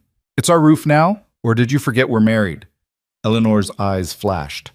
"And I don't need permission to fix things that need fixing. That's not the point. You could have fallen. I've been climbing ladders since I was 12 years old. I don't need you protecting me from basic carpentry." Gideon felt his own temper rising. "I wasn't protecting you. I was going to do it myself." "When? You've been saying that section needed repair since I got here. Meanwhile, we've got water damage spreading through the loft, and you're too busy with your trap lines to deal with it." Eleanor crossed her arms. "If you want something done around here, you either do it yourself or you let me do it. You don't get to tell me to wait while things fall apart." "I had a plan." "Your plan was to ignore it until winter forced your hand." Eleanor's voice was sharp. "I've seen how you operate, Gideon. You handle the wilderness fine, but maintaining the homestead, you do the minimum to survive and nothing more. Well, I'm not interested in surviving. I told you that. And I told you I'd handle it." "You told me a lot of things?" Eleanor set down the hammer with deliberate force. "You told me you wanted a partner, not someone to take care of. But the first time I try to actually partner with you, you order me off a ladder like I'm a child." The accusation hit harder than Gideon expected. He opened his mouth to argue, then closed it again. She wasn't entirely wrong. He had been putting off the roof repair, and his first instinct had been to protect her, even though she clearly didn't need or want protection. "You're right," he said finally. "I'm sorry." Eleanor's anger seemed to deflate slightly. "What? You're right. I shouldn't have ordered you down, and I should have fixed that roof weeks ago." Gideon gestured at the ladder. "If you want to finish it, go ahead. Just let me spot you in case the ladder shifts." Eleanor studied him for a long moment, clearly trying to decide if he was being sincere or just trying to end the fight. Whatever she saw in his face must have satisfied her because she nodded and picked up her hammer. "Fine, but next time you want to tell me something's too dangerous, remember I spent 3 years working construction on my brother's store addition. I know what I can handle." They finished the roof together in tense silence, Gideon holding the ladder while Eleanor secured the last few shingles. When she finally descended, they stood facing each other in the afternoon heat, both sweaty and frustrated. "This is going to happen again," Eleanor said quietly. "We're going to fight. We're both too stubborn not to." "I know. But we can't let it fester. We can't go silent for days nursing grudges. Not up here." Eleanor wiped sweat from her face. "If we're angry, we say it. We fight it out and we move on. Agreed?" "Agreed." Eleanor held out her hand and they shook on it, formal as a business deal. Then, without warning, she pulled him into a kiss that tasted like sweat and frustration and something that might have been forgiveness. "I'm still mad at you," she said when they broke apart. "I know. But I'm also attracted to you when you admit you're wrong. It's inconvenient." Gideon felt himself smile for the first time since the argument started. "Noted." They went inside and Eleanor made dinner while Gideon cleaned the tools they'd used on the roof. The tension between them had shifted into something else, not quite resolved but acknowledged, worked through instead of buried. That night, lying in the darkness of the loft with Eleanor warm beside him, Gideon thought about the 5 women who'd left. None of them had ever fought with him. They'd been too intimidated or too uncomfortable or too ready to leave at the first sign of conflict. Eleanor wasn't any of those things. She met him head on, expected him to do the same, and didn't run when things got difficult. "You still awake?" Eleanor's voice cut through the darkness. "Yeah, I wasn't trying to prove I don't need you. When I was fixing the roof." Gideon turned toward her, though he could barely make out her shape in the dark. "I know. I just need you to trust that I can handle things, even the hard things, especially the hard things." Eleanor was quiet for a moment. "Every man I've ever known has either been intimidated by my competence or tried to limit it. I need you to be different." "I'm trying." "I know you are." Eleanor's hand found his in the darkness. "We're both trying. That's more than most people manage." August turned into September and the first hints of autumn began appearing on the mountain. The aspens started turning gold at the higher elevations, and the mornings carried a chill that promised winter wasn't far off. Gideon and Eleanor threw themselves into preparation with shared intensity, working from dawn until long after dark to get everything ready. They expanded the root cellar, digging deeper into the hillside to create more storage space. Eleanor took over the garden completely, harvesting vegetables with ruthless efficiency and organizing their preservation with the precision of a military campaign. Potatoes went into the cellar layered in sand. Carrots and turnips were stored in sawdust. Cabbage was made into sauerkraut in massive crocks Eleanor had ordered from town. "We're going to have more food than we can possibly eat," Gideon observed, watching her work. "That's the point. I want a surplus, not just enough." Eleanor didn't look up from the carrots she was trimming. "If we get snowed in for 6 months, I want to open spring with food to spare, not scraping by on the last of the stores." Gideon helped her haul water from the creek for canning, and they spent 3 long days processing venison into jerky and canned meat. The cabin smelled like vinegar and smoke and cooking vegetables, and at night they collapsed into bed too exhausted for anything but sleep. "You work like you're trying to prove something," Gideon said one evening, watching Eleanor organize the 5th set of shelves she'd built in the storage room. "Maybe I am." Eleanor stepped back to survey her work. "I'm proving I belong here, that this wasn't a mistake." "You don't need to prove that to me." "I'm not proving it to you, I'm proving it to myself." Eleanor turned to face him. "You've been on this mountain for 7 years. You know it can sustain you. I've been here 2 months. Every jar I can, every shelf I build, every task I complete, it's evidence that I can do this, that I can make a life here." Gideon understood that drive better than she knew. He'd spent his first 2 years on the mountain doing the same thing, pushing himself to master skills he'd never needed before, proving to himself that he could survive without civilization. "You're already doing it," he said, "making a life here." Eleanor's smile was quick and genuine. "We're doing it. There's a difference." The first snow came in mid-September, a light dusting that melted by noon but served as a warning. Winter was coming, and it wouldn't wait for them to be ready. Gideon took Eleanor on a tour of his trap lines, showing her the routes he'd walk all winter, the shelters he'd built for bad weather, the landmarks that would remain visible even under heavy snow. "If something happens to me," he said, pointing out a distinctive rock formation, "this marks the path back to the cabin. Follow it downhill and you'll hit the clearing." "Nothing's going to happen to you." "Maybe not. But you need to know this anyway?" Gideon continued walking, Eleanor following close behind. "The nearest cabin is 12 miles that way. Family named Hutchins. They're only here summer months, but their cabin's stocked with emergency supplies. If you need help and can't get to town, that's your backup." Eleanor absorbed this information without comment, but Gideon could see her cataloging every detail, building her own mental map of the mountain. They were heading back toward the cabin when Eleanor suddenly grabbed his arm and pointed. "Is that smoke?" Gideon followed her gaze to the southern ridge, where a thin column of smoke rose into the clear sky. Too much smoke for a campfire, too contained to be a forest fire. "Someone's burning slash," he said. "Clearing land, probably." "I thought you said the nearest cabin was 12 miles away." "It is. This is closer, maybe 8 miles. Must be new." Gideon frowned. He'd grown accustomed to having this section of the mountain to himself. The idea of new neighbors sat uncomfortably. "Should we go introduce ourselves?" Eleanor asked. "No." "Gideon, we'll meet them eventually if they stay through winter. No need to rush it." He started walking again, the subject clearly closed. Eleanor caught up to him quickly. "You don't like people much, do you?" "I like you. That's one person. What about everyone else? Gideon thought about how to answer. I don't dislike people. I just don't need them the way most people seem to. Too much company exhausts me. Always has. Even me? You're different. You don't drain my energy the way crowds do. Gideon glanced at her. Does that make sense? Perfect sense. I'm the same way. Eleanor was quiet for a moment. But we can't avoid all human contact forever. Eventually, we'll need to go to town for supplies, see the neighbors, participate in basic social obligations. I know. And when we do, you need to let me handle the talking. You're terrible at it.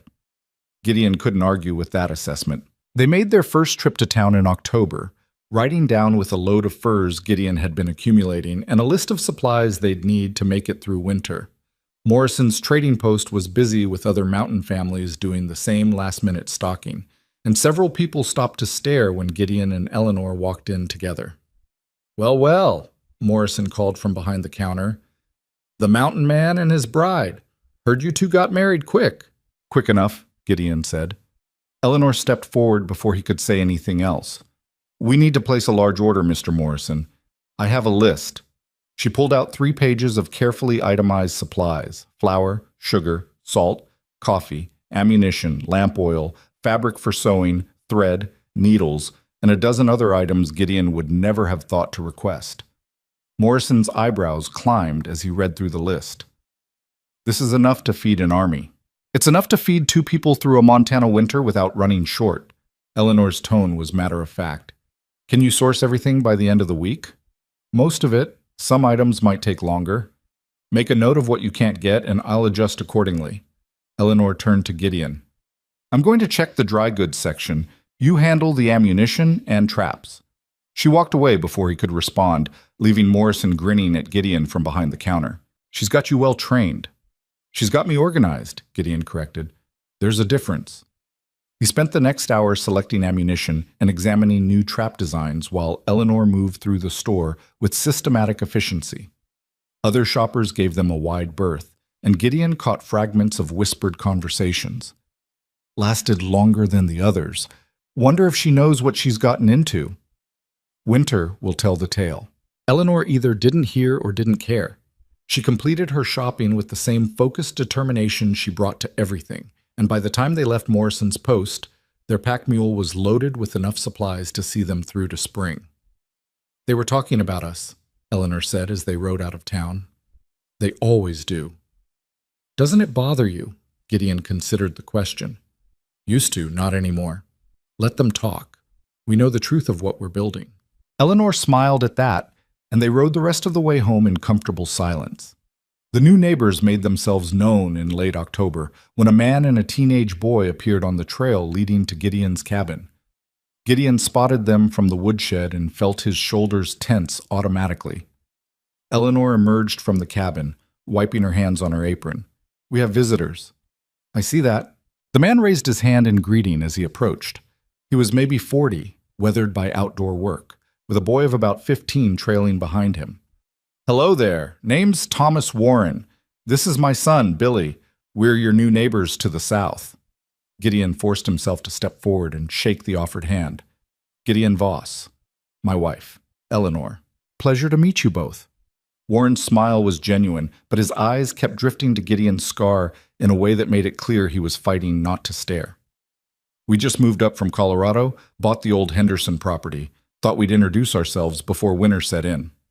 Henderson died 3 years ago, Gideon said. Cabin's been empty since. So we discovered we've been fixing it up, getting ready for our first winter. Warren looked around at Gideon's property with appreciation. You've got a good setup here. Been here long? 7 years. Eleanor stepped in before the conversation could die in awkward silence. Would you like some coffee? We were just about to have some ourselves. Warren's face brightened. That'd be mighty kind of you, ma'am. They sat on the porch. The cabin was too small for comfortable entertaining, and Eleanor served coffee while Warren talked about his plans for his property. He was a trapper and sometime prospector, he explained, and he'd brought his son up to teach him the trade after the boy's mother had died the previous winter. It's just the 2 of us now, Warren said, his voice roughening slightly. Figured we needed a fresh start somewhere new. Eleanor's expression softened. I'm sorry for your loss. Thank you, ma'am. It's been hard on Billy especially. Warren glanced at his son, who hadn't spoken a word since arriving. He's still adjusting. The boy looked uncomfortable under the attention, his eyes downcast. Gideon recognized the look, grief mixed with the awkwardness of adolescence and the desperate desire to be anywhere else. How old are you, Billy? Eleanor asked gently. 15, ma'am, the boy mumbled. Do you know how to hunt? Billy looked up, surprised. Some, my pa's been teaching me. Good. Winter's going to demand it. Eleanor stood and walked to the edge of the porch. Gideon, show him the smokehouse. Let him see how we're storing meat. It wasn't a suggestion. Gideon stood and nodded to the boy. Come on. Billy followed him across the clearing, clearly relieved to escape the adults.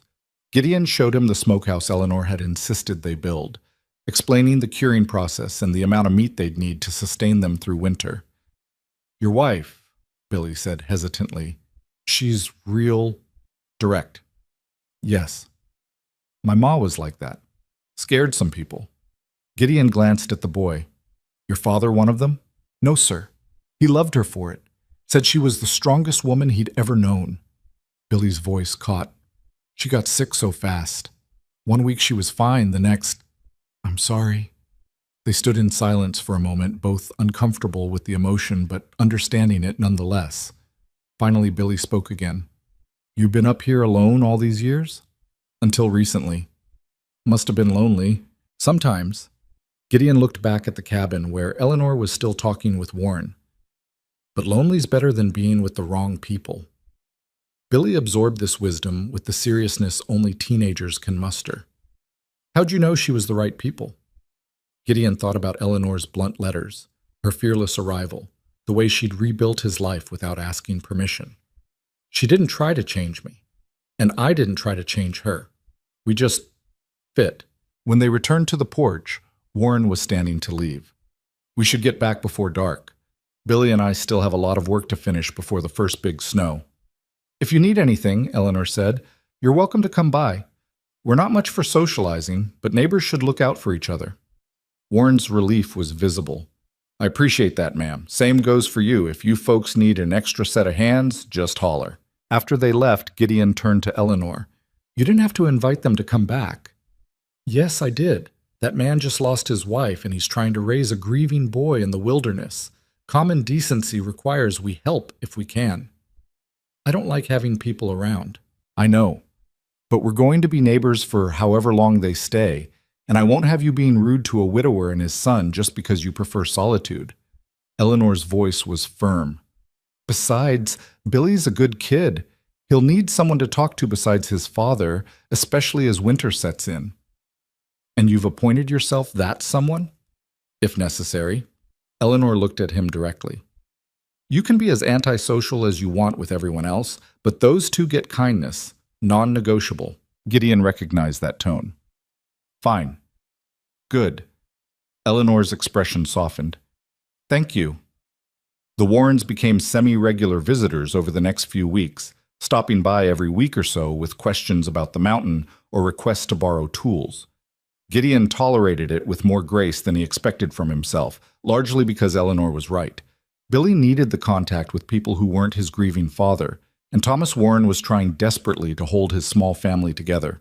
One evening in early November, Warren arrived alone just as the sun was setting.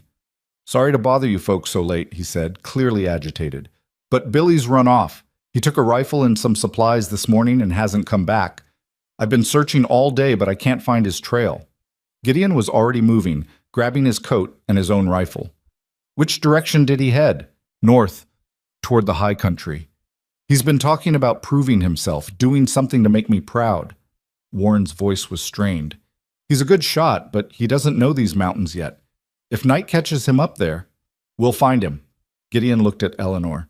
Get the emergency supplies ready in case we need to stay out overnight, and keep the fire going. Eleanor was already moving. Be careful. Gideon and Warren headed into the darkening forest, moving fast but carefully. The temperature was dropping and clouds were rolling in from the west, promising snow. Tell me exactly what he said this morning, Gideon said as they walked. Warren's voice was rough. He said he was tired of being useless. that his mother would be ashamed of how weak he'd become since she died. I tried to tell him that wasn't true, but he just grabbed his gear and left. They found Billy's trail after 20 minutes of searching, boot prints heading steadily upward into terrain that would be treacherous in darkness. Gideon followed the tracks with practiced ease, reading the story they told. The boy had been moving with purpose, not panicked, but determined. "He's heading for the ridge overlook," Gideon said, "probably trying to spot elk or deer." "In the dark?" "He's 15. Planning probably wasn't his priority." They climbed steadily for another hour, the trail growing steeper and more dangerous. Finally, Gideon spotted a small fire in a clearing ahead, and relief washed through him. Billy was sitting beside the fire, his rifle across his knees staring into the flames. He looked up as they approached, and shame flooded his young face. "I'm sorry," he said immediately. "I didn't mean to worry you, Pa. I just wanted—" "I know what you wanted." Warren's voice was gentle, despite his obvious fear. "But you can't go running off into the wilderness without telling anyone where you're going. Not up here, not in winter." "I killed a rabbit." Billy gestured to where a small carcass hung from a tree branch. "I was going to bring it back, show you I could provide." "Son, I never doubted you could provide. That's not what this is about." Gideon stayed quiet, letting father and son work through their moment. But he also built up the fire and started preparing coffee, practical actions that gave the emotional conversation space to breathe. Finally, Billy looked at Gideon. "Did I do something stupid?" "Yes." The blunt honesty seemed to surprise the boy. "But I got a rabbit. And you also went into unfamiliar terrain in late afternoon with a storm coming. You succeeded this time, but success doesn't mean the risk was smart." Gideon poured coffee and handed it to Warren, then Billy. "Your mother dying wasn't your fault, and you don't honor her memory by getting yourself killed trying to prove something that doesn't need proving." Billy's eyes were wet in the firelight. "How do you know what needs proving?" "I don't, but I know that running from grief doesn't work. I've tried." Gideon sat back against a tree. "The mountain will still be here tomorrow. The game will still be here. You don't have to earn your place in one day." They camped there that night rather than risk the descent in darkness, and walked back to the cabin in the cold dawn. Eleanor had coffee ready and a breakfast that could feed 6 people, and she fed both Warrens without comment before sending them home with supplies and a stern instruction to Billy to think before running next time. "That was kind of you," Warren said as he prepared to leave. "Not many would have gone searching for someone else's boy." "Eleanor would have killed me if I hadn't," Gideon said. Warren laughed, the sound tired but genuine. "She's something special, your wife." After they left, Eleanor turned to Gideon with raised eyebrows. "I would have killed you?" "Wouldn't you?" "Probably." Eleanor handed him fresh coffee. "But you went because you wanted to, not because I would have made you." Kid reminded me of myself at that age, angry and lost and trying to prove something to nobody in particular. Eleanor studied his face. "Did you ever prove it?" "No. Eventually I just stopped trying." Gideon took her hand. "Then I met you and realized I didn't need to." The first major storm hit in mid-November, 3 days of heavy snow that buried the mountain under 4 feet of white and reduced the world to the small circle of their cabin. Gideon watched Eleanor carefully during those days, looking for signs of the panic that had broken Ruth, the claustrophobia that had driven Sarah away. Eleanor treated the storm like a minor inconvenience. She organized their supplies, took inventory of everything they had stored, and started a list of improvements they could make come spring. When cabin fever threatened on the 3rd day, she taught Gideon a card game her brothers had played, and they competed with vicious intensity until the storm finally broke. "You're not scared," Gideon observed as they stood on the porch, surveying the transformed landscape. "Of what? Snow?" Eleanor shook her head. "I grew up in Kansas. I've seen blizzards that buried houses and killed livestock. This is just weather." "The other women—" "I'm not the other women." Eleanor's voice was sharp. "Stop comparing me to them. They couldn't handle this life. I can. When are you going to believe that?" Gideon looked at her standing in the doorway of their cabin, strong and certain and completely unafraid of the wilderness that surrounded them. "I believe it now." Winter settled in with serious intent after that storm. The temperature dropped and stayed down, the snow accumulated, and the world contracted to the space they could maintain around their homestead. Gideon ran his trap lines in the brutal cold while Eleanor managed the cabin with fierce efficiency. They fell into a rhythm that felt ancient and inevitable. Work, meals, evenings by the fire, long nights in the loft where body heat was a necessity before it was anything else. They argued about small things and big things, fought with the same intensity they brought to everything, and made peace with the understanding that fighting didn't mean failing. "You're doing it wrong," Eleanor would say, watching him prepare hides. "I've been doing it this way for 20 years. And it's been wrong for 20 years. Here." And she'd show him a better method, and he'd resist out of pride before accepting that she was usually right. Or Gideon would find Eleanor trying to reorganize the trap supplies and stop her. "Those need to stay in that order. I can find things in the dark if they're where I expect them." "Your system makes no sense." "It makes sense to me. Leave it." And she would, grumbling but accepting that some things were his domain. Christmas came and went with minimal ceremony. They marked the day with a better meal than usual and small gifts. Eleanor had sewn Gideon a new shirt. He'd carved her a set of wooden buttons with intricate designs. Simple things, practical things, but given with care. "Next year we'll do better," Eleanor said, examining the buttons by firelight. "Next year? We'll have a proper celebration. Invite the Warrens, maybe. Make it feel like a holiday." Eleanor looked at him. "Unless you want to keep hiding from the world up here." "I'm not hiding." "Aren't you?" But Eleanor's tone was gentle. "It's okay if you are. I was hiding too in my own way. But maybe we've hidden long enough."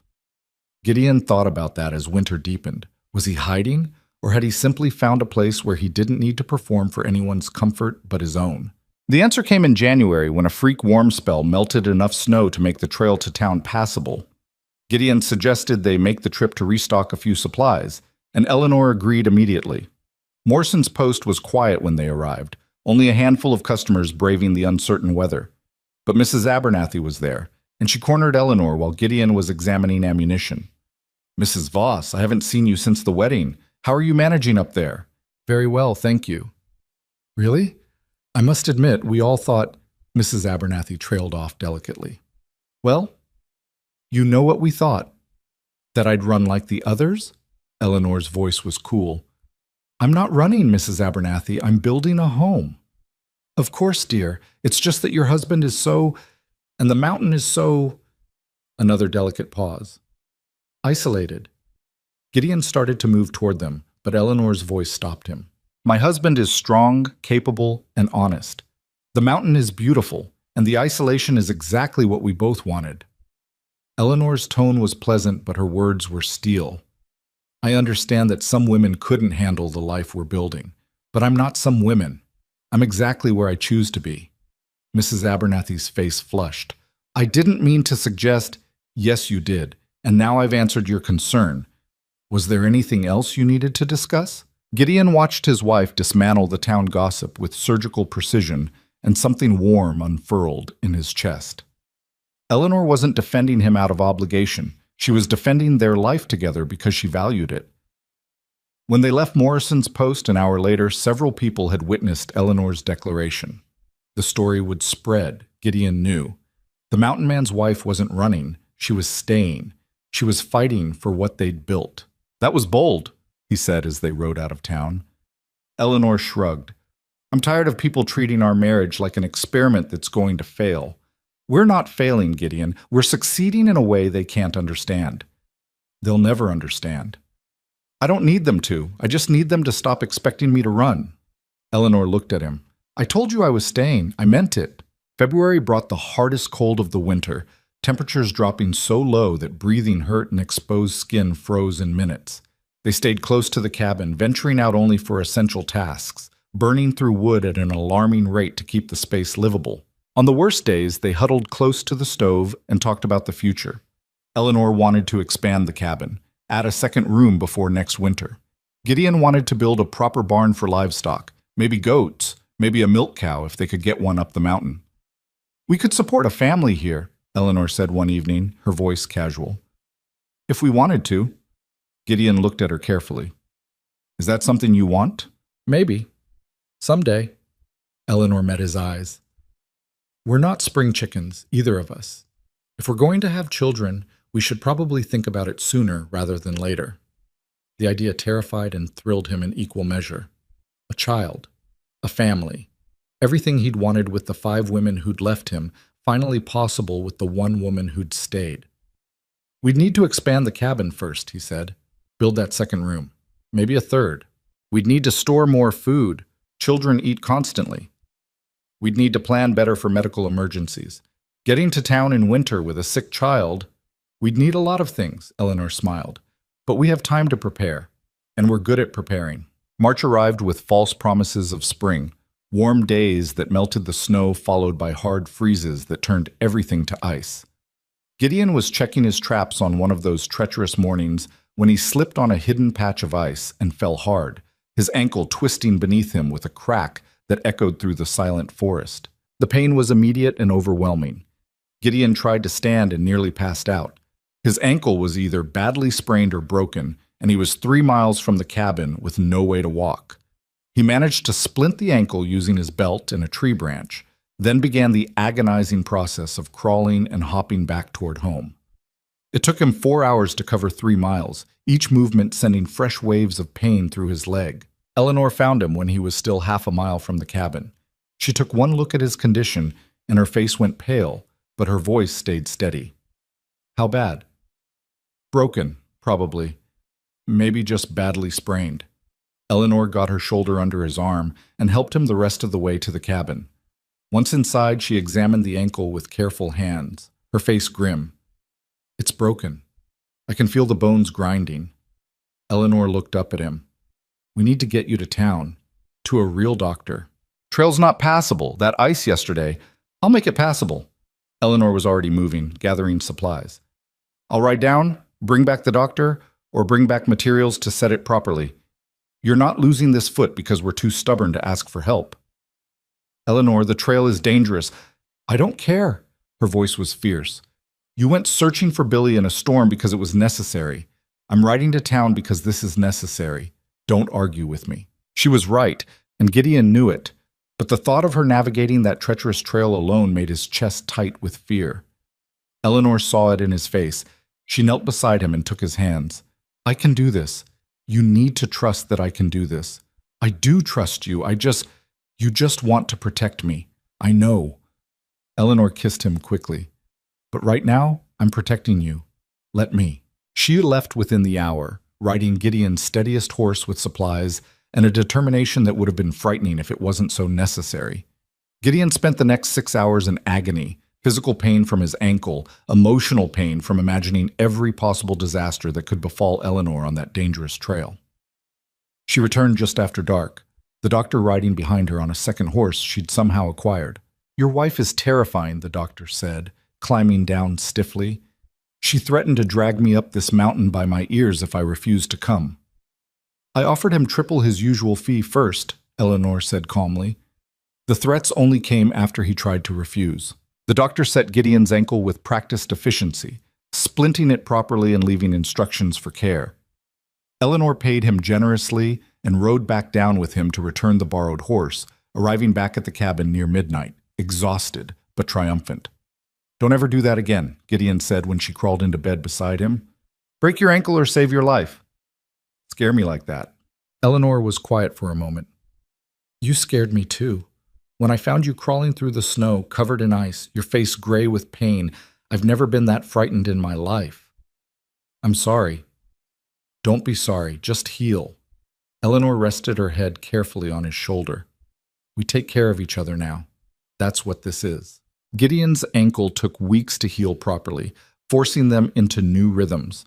Eleanor took over the trap lines, running them with the same systematic efficiency she brought to everything. She wasn't as experienced as Gideon, but she learned fast, and by the time April arrived, she could read animal signs and reset traps with confident competence. You're better at this than I expected, Gideon admitted, watching her skin a beaver with quick, clean cuts. I'm better at most things than people expect, Eleanor grinned. When are you going to stop being surprised by that? Spring finally broke in late April, the snow melting in earnest and the world coming alive again. Gideon's ankle was still weak but functional, and together they began the work of spring, clearing the garden, repairing winter damage, planning the improvements they'd discussed through the long, cold months. Thomas Warren and Billy visited in early May, both looking healthier than they had in the fall. They'd survived their first mountain winter, and the accomplishment showed in the way they carried themselves. "We wanted to thank you folks," Warren said, "for everything you did for us. Don't think we would have made it through without your help." "You would have managed," Eleanor said, "but I'm glad we could help." Billy had grown taller over the winter, his adolescent awkwardness transforming into young man's confidence. He looked at Gideon's splinted ankle with concern. "What happened?" "Learned that ice and steep slopes don't mix well," Gideon said. "Mrs. Voss rode down for the doctor herself," Warren said. "Heard about it in town. Folks are calling her the bravest woman in the territory." Eleanor snorted. "Folks in town need better entertainment." But Gideon saw the pleased flush on her cheeks and knew she valued the recognition, even if she wouldn't admit it. That evening, after the Warrens left, Gideon and Eleanor sat on the porch watching the sun set over the mountains they'd survived together. The world was green and gold and alive, and the cabin behind them was solid and warm and unmistakably home. "We did it," Eleanor said quietly. "We made it through winter." "We did. And we're still here, still married, still choosing this." Eleanor looked at him. "The town thought I'd run. Your neighbors thought I'd break. Even I thought maybe I'd discover I couldn't handle it." "But you could." "We could," Eleanor corrected. "This only works because we're both in it. Two people who don't fit anywhere else, building something that fits us both." Gideon took her hand, calloused palm against calloused palm. "Think we can do it again next year?" "Next year and every year after." Eleanor's smile was fierce and certain. "This is our place now, Gideon. Our mountain. Nobody's taking that from us." And sitting there on the porch of the cabin they'd defended against winter and isolation and the world's low expectations, Gideon finally believed it completely. They'd found what they both needed, not just each other, but permission to be exactly who they were. Too loud, too strong, too stubborn, too much for the world below, but exactly right for this wild, honest place. The mountain had rejected everyone else, but it had welcomed them both home. The gossip reached them in June, carried up the mountain by a traveling merchant who stopped at their cabin looking to trade supplies for fresh meat. "Whole territory's talking about you two," the merchant said, accepting the coffee Eleanor offered. He was a round man in his 50s named Chester Dodds, with the easy manner of someone who made his living on conversation as much as commerce. The mountain man who couldn't keep a wife finally found one who won't leave. Some folks are taking bets on how long it lasts. Eleanor's expression went cold. "Are they now?" "Now, Eleanor," Gideon warned, recognizing that tone. "Don't now Eleanor me." She turned back to Dodds. "What are the odds?" The merchant shifted uncomfortably. "Well, most figure you'll be gone by next spring. Few optimists are saying you might make it 2 years. There's one fellow in Granite Falls who swears you'll last 5 years, but he's considered a fool."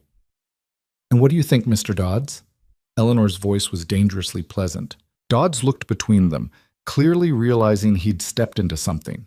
"Ma'am, I don't presume to know other people's business." "That's a diplomatic answer."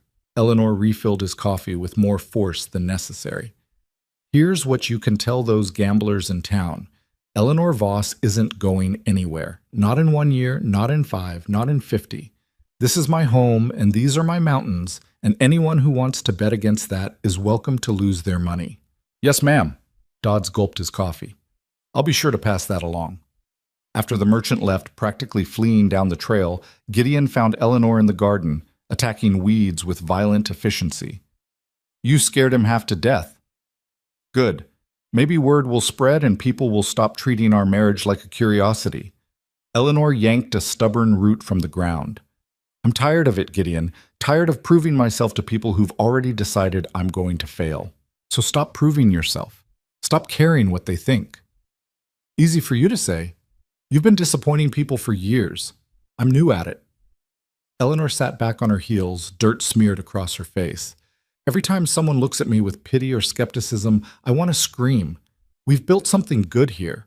Why can't they see that?" Gideon knelt beside her in the dirt. "Because they're not looking. They're too busy watching for us to fail to notice that we're succeeding. Eleanor was quiet for a moment, then laughed, a short, frustrated sound. We should start our own betting pool. Wager on how long until the gossips find something else to talk about. My money's on never. Small-town gossip is eternal. Then I guess we'll just have to keep disappointing them. Eleanor leaned against his shoulder. Think we can manage that? I think we've been disappointing people our whole lives. Might as well make a career of it. The conversation with Dodds proved prophetic. Over the following months, a steady stream of curious visitors found excuses to make the trek up to Gideon's cabin. Some came with legitimate business, needing guide work or trading supplies, but most came to gawk at the unlikely couple who'd somehow made it work. Eleanor handled each visitor with brisk efficiency, answering questions without encouraging lingering. Gideon remained his usual taciturn self, speaking only when necessary and making it clear through body language alone that extended visits weren't welcome. But not everyone came out of curiosity. In late July, a well-dressed woman arrived on a fine horse, looking out of place against the rough mountain landscape. She introduced herself as Mrs. Caroline Whitmore from Denver, and she had a business proposal. I represent a collective of women from various Western territories, she explained, sitting primly on the porch while Eleanor served lemonade made from precious lemons she'd acquired in town. We're compiling stories of frontier women who've overcome adversity and made successful lives in challenging circumstances. Your story, Mrs. Voss, has reached us. We'd like to include it in our publication. Eleanor's expression was unreadable. What exactly have you heard about my story? That you came to Montana alone, married a man you'd only corresponded with, and have thrived in extreme isolation where other women failed. Mrs. Whitmore pulled out a small notebook. Our readers would be inspired by your strength and determination. Would they? Eleanor's tone was dry. Or would they read it as an exotic tale about an eccentric woman doing something they'd never consider? Mrs. Whitmore blinked, clearly not expecting resistance. We aim to inspire, Mrs. Voss, not exoticize. And yet you rode all the way up here looking for a story about the strange mountain woman. You didn't come looking for Mrs. Abernathy's story, or the banker's wife's story, or any of the other women in town living perfectly respectable lives. Eleanor set down her lemonade. I appreciate your interest, but I'm not interested in being your inspiration or your curiosity. Mrs. Voss, I assure you, my answer is no. Thank you for the visit. Mrs. Whitmore left with visible disappointment, and Gideon waited until she was out of earshot before speaking. That was blunt. It needed to be. Eleanor watched the woman ride away. She didn't want my story. She wanted a story she'd already written in her head, and I was just supposed to confirm it. The brave woman who conquered the wilderness and the savage mountain man who needed civilizing. Is that what she said? She didn't have to. I could see it in how she looked at you, like you were some kind of project I'd undertaken. Eleanor's jaw was set. I won't let people turn our life into a morality tale about taming wild things. You don't need taming, and I'm not some civilizing force. We're just two people who found each other. Gideon pulled her close, and she softened against him. The world really doesn't know what to do with us, does it? No, and I'm done trying to make them understand. August brought another visitor, this one expected and welcome. Thomas Warren arrived with news that he'd convinced his sister to move west with her 3 children, and they'd be arriving within the month. I know it's asking a lot, Warren said, but Sarah doesn't know anything about mountain living. I was hoping Eleanor might be willing to help her adjust, show her what she needs to know. Eleanor agreed before Gideon could voice his concerns about more people invading their solitude. Of course. Tell her to come by once she's settled. Sarah Warren turned out to be a thin woman in her early 30s, worn down by hardship but determined to build a new life for her children. She arrived at the cabin 2 weeks later, her 3 kids ranging from 5 to 12, all of them wide-eyed at the wilderness surrounding them. Thomas said you could teach me how to survive up here, Sarah said without preamble. I don't want charity and I don't want pity. I just need practical knowledge. Eleanor smiled. Then you've come to the right place. How much do you know about preserving food? They spent the afternoon in the garden and the root cellar, Eleanor walking Sarah through everything she'd learned about mountain living. The children explored the clearing under Gideon's watchful eye, their laughter strange and bright in the usually quiet space. The youngest, a girl named Margaret, approached Gideon cautiously. Are you a giant? No. My brother said you were. He said you fought a bear and won. The bear won. I just survived. Gideon showed her the scar on his face. See? Margaret studied it with the fearless curiosity of children. Does it hurt? Not anymore. Good. She declared this with satisfaction and ran off to tell her brothers about the scar, apparently deciding Gideon was safe despite his size. When Sarah and the children finally left, the cabin felt strangely empty. Eleanor stood in the doorway watching them disappear down the trail. She reminds me of myself, Eleanor said quietly, desperate for a fresh start, determined not to fail.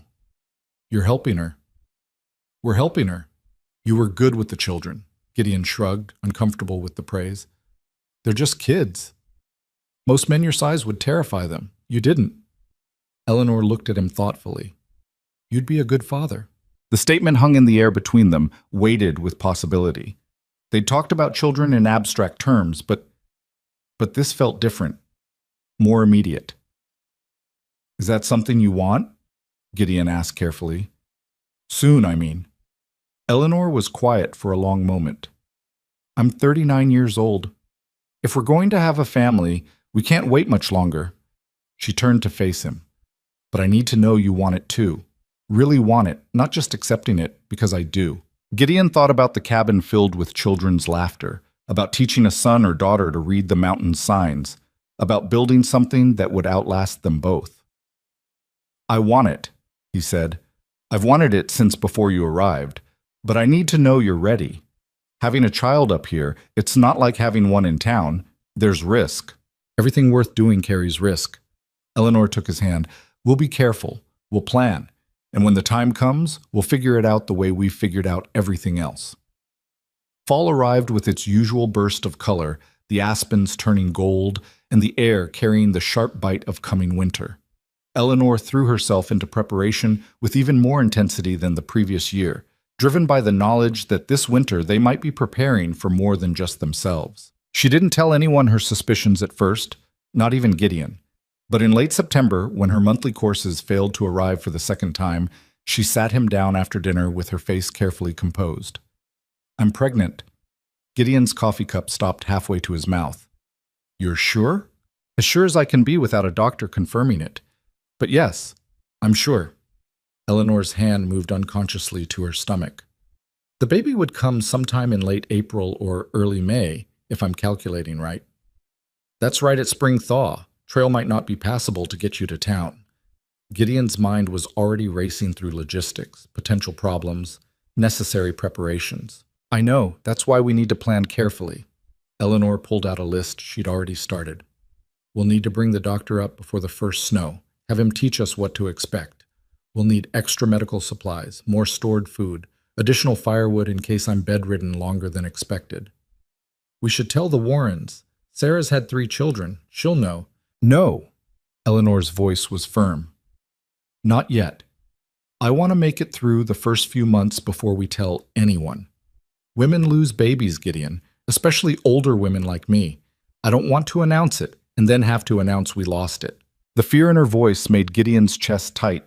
He'd been so focused on the joy of the news that he hadn't considered the danger. Eleanor was right. Women died in childbirth, especially isolated women without access to medical care. And at 39, she faced more risks than a younger woman would. We'll be careful, he said, taking her hands. We'll do everything right. There is no everything right with childbirth. Women die doing everything right. Women lose babies despite taking every precaution. Eleanor's eyes were fierce. I'm not afraid of the risk, but I need you to acknowledge it exists.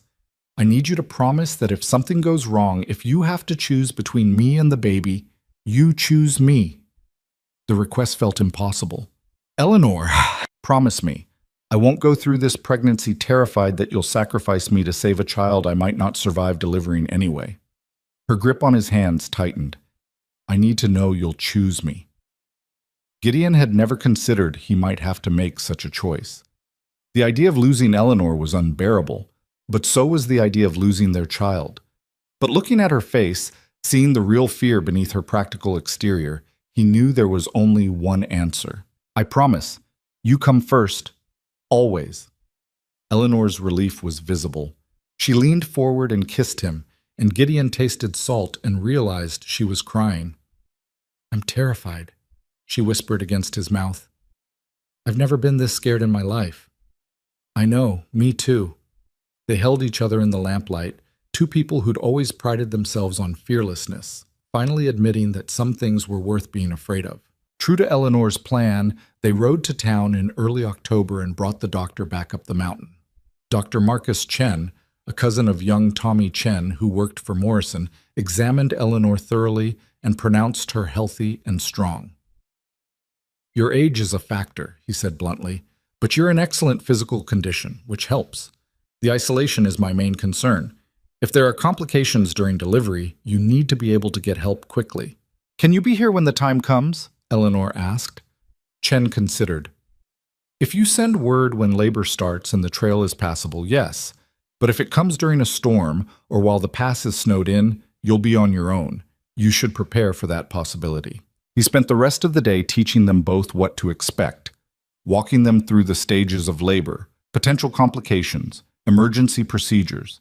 Gideon absorbed the information with grim determination, committing every detail to memory.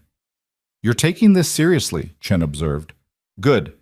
Too many mountain men think babies just deliver themselves." "I'm not risking her life on assumptions," Gideon said. Chen nodded approval. "Then you've got a better chance than most. But Mrs. Voss, you need to take it easier than you're accustomed to. No heavy lifting, no climbing ladders, no pushing yourself when you're tired." Eleanor's expression suggested what she thought of that advice, but she nodded. "I'll be careful." After Chen left, Eleanor immediately violated his instructions by hauling water from the creek. Gideon stopped her before she could lift the second bucket. "What did the doctor just say?" "He said no heavy lifting. He didn't say no lifting at all." Eleanor tried to pick up the bucket again, but Gideon moved it out of reach. "I'll handle the water, and the wood, and anything else that requires hauling. Gideon, I'm pregnant, not dying. I can still work."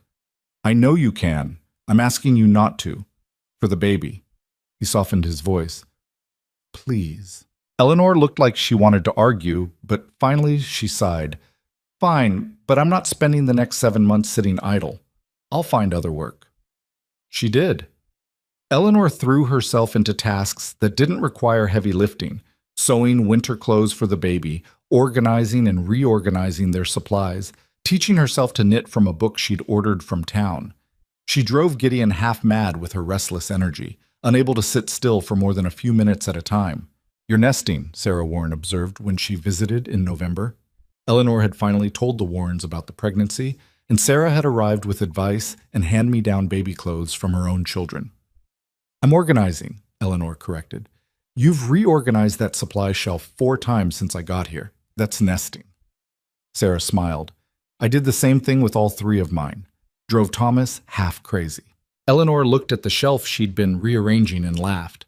"I can't help it. Everything feels wrong. Nothing's in the right place." "Nothing will feel right until the baby comes. Then you'll be too exhausted to care about organization." Sarah handed her a bundle of soft blankets. "These are from my youngest. They're worn but clean. Baby won't care if they're fancy." Eleanor accepted the blankets with rare tenderness. "Thank you. Really. We mountain women look out for each other. You helped me learn to survive up here. I'm helping you prepare for this." Sarah glanced toward where Gideon was outside with her boys, showing them how to identify animal tracks in the fresh snow. "He's going to be a good father. You can see it in how he is with children." "I know." Eleanor watched through the window, her hand resting on her still flat stomach. "I just hope I'll be a good mother." "You will be. You're strong and practical, and you don't take nonsense from anyone. Those are good qualities for raising children." But privately, Eleanor had doubts. She knew how to survive, how to work, how to fight. She didn't know how to be gentle or patient or any of the things mothers were supposed to be. What if she was too rough for motherhood? Too hard? She shared these fears with Gideon late one night, lying in the darkness of their loft. "What if I'm terrible at it? What if I don't have the right instincts?" "Then we'll figure it out together. Same way we figured out everything else." Gideon's hand found hers in the dark. "You think I know how to be a father? I barely remember my own. We'll both be making it up as we go." That's not reassuring. It's honest. Gideon turned toward her. Our child won't need perfect parents. They'll need parents who show up, who try, who teach them how to survive and thrive in this place. We can do that. Eleanor wanted to believe him, tried to believe him, but the fear lingered, a constant companion through the long winter months. The pregnancy progressed without major complications, though Eleanor's energy flagged as her belly grew. By January, she was visibly pregnant, moving with the careful deliberation of someone whose center of gravity had shifted. She hated it. I feel like a cow, she complained, trying and failing to reach her boots. Gideon knelt and helped her with the laces. You look beautiful. You're required to say that. You're the one who got me pregnant. I'm saying it because it's true. And it was. Eleanor's pregnancy had softened some of her sharp edges without diminishing her strength. She glowed with health and determination, even when she was cursing her swollen ankles. The second major storm of the season hit in February, trapping them inside for 5 days. Eleanor handled it better than the previous year, having learned to manage cabin fever through projects and activity. She sewed tiny clothes while Gideon carved a cradle from pine, both of them working in comfortable silence broken by occasional conversation. What should we name it? Eleanor asked one evening. Haven't thought about it. Liar. You've thought about it. I've seen you look at the baby clothes with that expression you get when you're planning something. Gideon smiled slightly. If it's a girl, I like Catherine. It was my mother's name. Catherine Voss. Eleanor tested it. I like it. Strong name. And if it's a boy? You choose. Eleanor considered. James. After my father. He was the only person who never told me I was too much. Catherine or James Voss? Gideon looked at the cradle taking shape in his hands. Our child. The reality of it hit them both in that moment. They were bringing a new life into this harsh, beautiful place. A child who would grow up with mountains for a backyard and wilderness for a playground. A child who would never know the crushing weight of society's expectations because they'd be raised beyond society's reach. They're going to be different, Eleanor said quietly. Growing up here, away from other children, with parents who don't fit normal molds, they'll be an outsider wherever they go. Maybe. Or maybe they'll be exactly who they're meant to be without all the pressure to be something else. Gideon set down his carving. We turned out all right, didn't we? We turned out stubborn and difficult and unmarriageable until we found each other. Exactly. And our child will find their own way, same as we did. March brought the first signs of spring, and Eleanor's pregnancy entered its final stages. She was huge now, uncomfortable and impatient for it to be over. Dr. Chen had visited in late February, timing his trip for before the spring thaw made the trail impassable, and he'd pronounced everything progressing normally. Baby's in the right position. Mrs. Voss is healthy. I'd say you're looking at mid to late April for delivery. Chen had packed his bag with satisfaction. Send Tommy down if labor starts and the trail is clear. Otherwise, you two are on your own. We'll manage, Eleanor had said with more confidence than Gideon felt. The baby came early. Eleanor woke Gideon on April 2nd with a hand on his shoulder and fear in her voice. Something's wrong. I'm having pains and it's too early. Gideon was instantly awake, every sense on high alert. How early? At least 2 weeks, maybe more. And the pains are strong, Gideon. Stronger than practice contractions should be. He lit the lamp with shaking hands and helped Eleanor sit up. Her face was pale, her breathing already labored. Outside, a late spring storm was dumping fresh snow on the mountain. The trail would be impassable. We're doing this alone, Gideon said, forcing his voice to stay calm.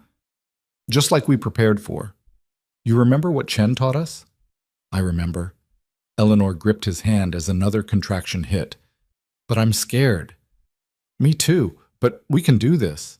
Gideon helped her down from the loft, his mind racing through the checklist they'd prepared.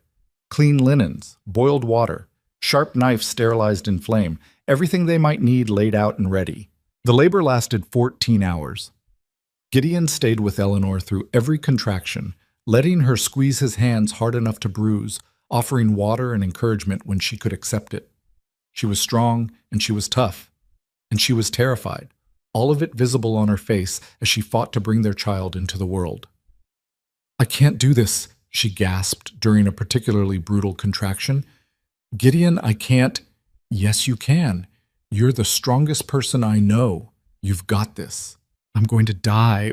Women die doing this. You're not dying. I won't let you. Gideon wiped sweat from her face with a cool cloth. Stay with me, Eleanor. Stay with me and fight.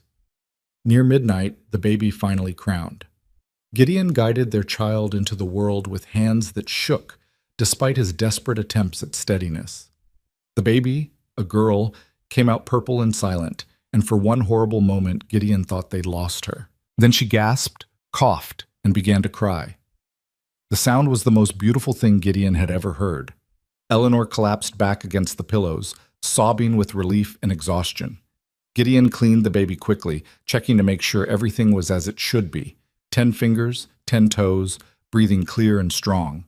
Then he wrapped her in one of Sarah's worn blankets and placed her in Eleanor's arms. "Catherine," Eleanor whispered, touching their daughter's face with trembling fingers. "We made a Catherine." Gideon had never seen Eleanor cry like this, great heaving sobs of relief and joy and overwhelming emotion. He held both of them, his wife and his daughter, and felt something shift fundamentally in his understanding of the world. This was what he'd been searching for all those years. Not just a wife, not just a home, but this, family, connection, people who were his in a way that couldn't be taken away or rejected. The storm continued outside, burying the mountain under 2 feet of fresh snow. Inside the cabin, Gideon and Eleanor took turns holding their daughter, marveling at her tiny perfection, too amazed and exhausted to sleep. "We did it," Eleanor said as dawn broke. "We actually did it." "You did it. I just helped." "We did it together." Eleanor's smile was tired but radiant. "Like everything else." 3 days later, when the storm finally cleared and the trail became passable, Thomas Warren rode up to check on them. He took one look at the new baby, and his weathered face split into a huge grin. "Well, I'll be damned. Congratulations." Word spread fast. Within a week, half the Mountain families had made the trip up to see the baby and offer gifts. Sarah Warren brought more clothes. Morrison sent up a crate of supplies marked for the new Voss. Even Mrs. Abernathy from town climbed the trail to deliver a beautifully knitted blanket. "I know we've had our differences," Mrs. Abernathy said stiffly, "but a baby is a blessing. I wanted you to have this." Eleanor accepted the blanket with rare grace. "Thank you. It's beautiful." The visitors eventually stopped coming, and life settled into a new rhythm. Catherine proved to be a demanding baby, crying frequently and sleeping poorly. Eleanor walked the cabin floor at all hours, bouncing the baby and singing the off-key lullabies her own mother had sung. Gideon discovered he had unexpected patience for infant care. He could calm Catherine when Eleanor was too exhausted, walking her around the clearing in the cool spring evenings until she finally settled.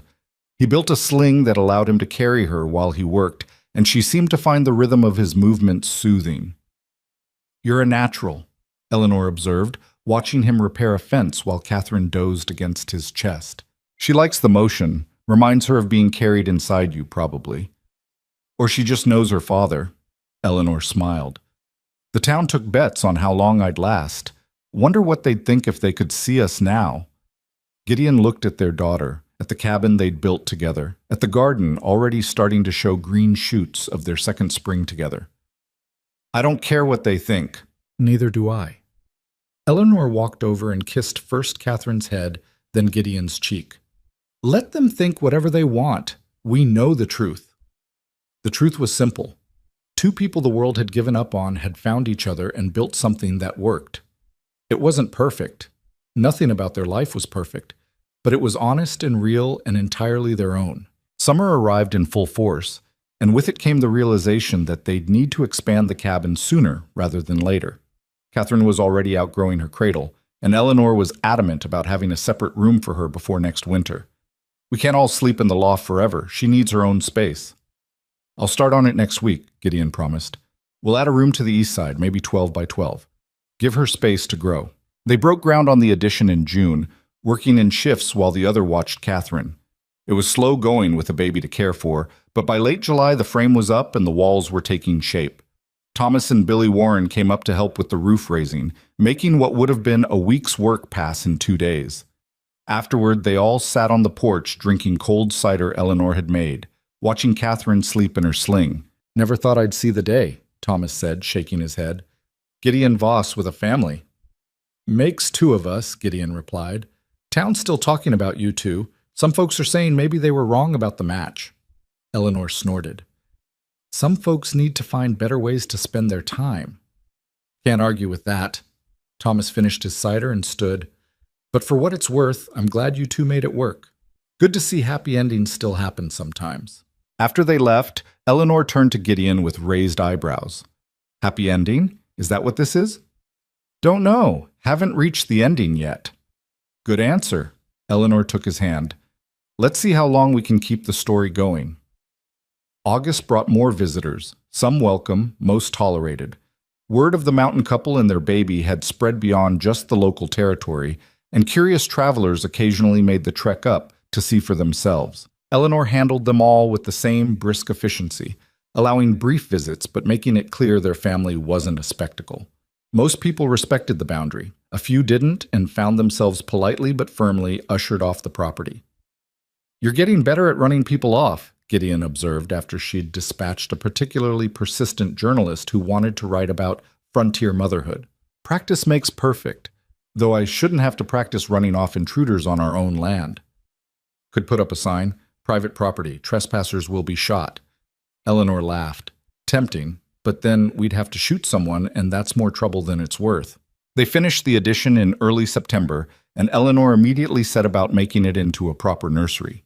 She sewed curtains from fabric she'd saved, painted the walls with whitewash Gideon mixed, and arranged the furniture they'd built with careful precision. Catherine took her first uncertain steps in that room, holding onto the edge of her crib and wobbling across to where Eleanor knelt with outstretched arms.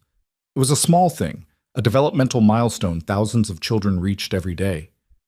But watching their daughter walk for the first time, Gideon felt his throat tighten with emotion he couldn't quite name. She's growing up, Eleanor said softly, holding Catherine close. Too fast. That's what they do. I know, but I want to hold on to this time, when she's still small enough to need us completely. Eleanor kissed their daughter's head. Before she grows up and realizes her parents are difficult, antisocial, and nothing like normal people. Then she'll be just like us, and she'll find her own way, same as we did. Fall arrived with its usual brilliance, and the Voss family spent the season preparing for their second winter together. It was easier this time, with established routines and the confidence of having survived it once before. Catherine was walking steadily now, toddling around the cabin and getting into everything. She has your stubbornness, Gideon observed, watching Eleanor try to convince their daughter that eating dirt wasn't advisable. And your complete disregard for danger. She gets that from you. I regard danger plenty. I just don't let it stop me. Exactly my point. Eleanor finally extracted the handful of dirt from Catherine's mouth and set her down safely away from temptation. She's going to be a handful. She's already a handful. But they both loved it, the chaos and noise and constant demands of parenthood. It filled the cabin with life in a way that made the years of silence feel like a different lifetime. The first snow came in late October, right on schedule. They were ready for it, food stored and wood stacked, and the new addition fully winterized. Catherine stood at the window, pressing her small hands against the glass and watching the flakes fall with wide-eyed wonder.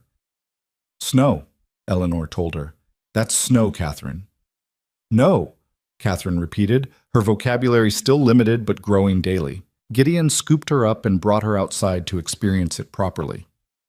Catherine's first reaction was shock at the cold, then delight as she grabbed handfuls of white and laughed at how it melted in her warm palms.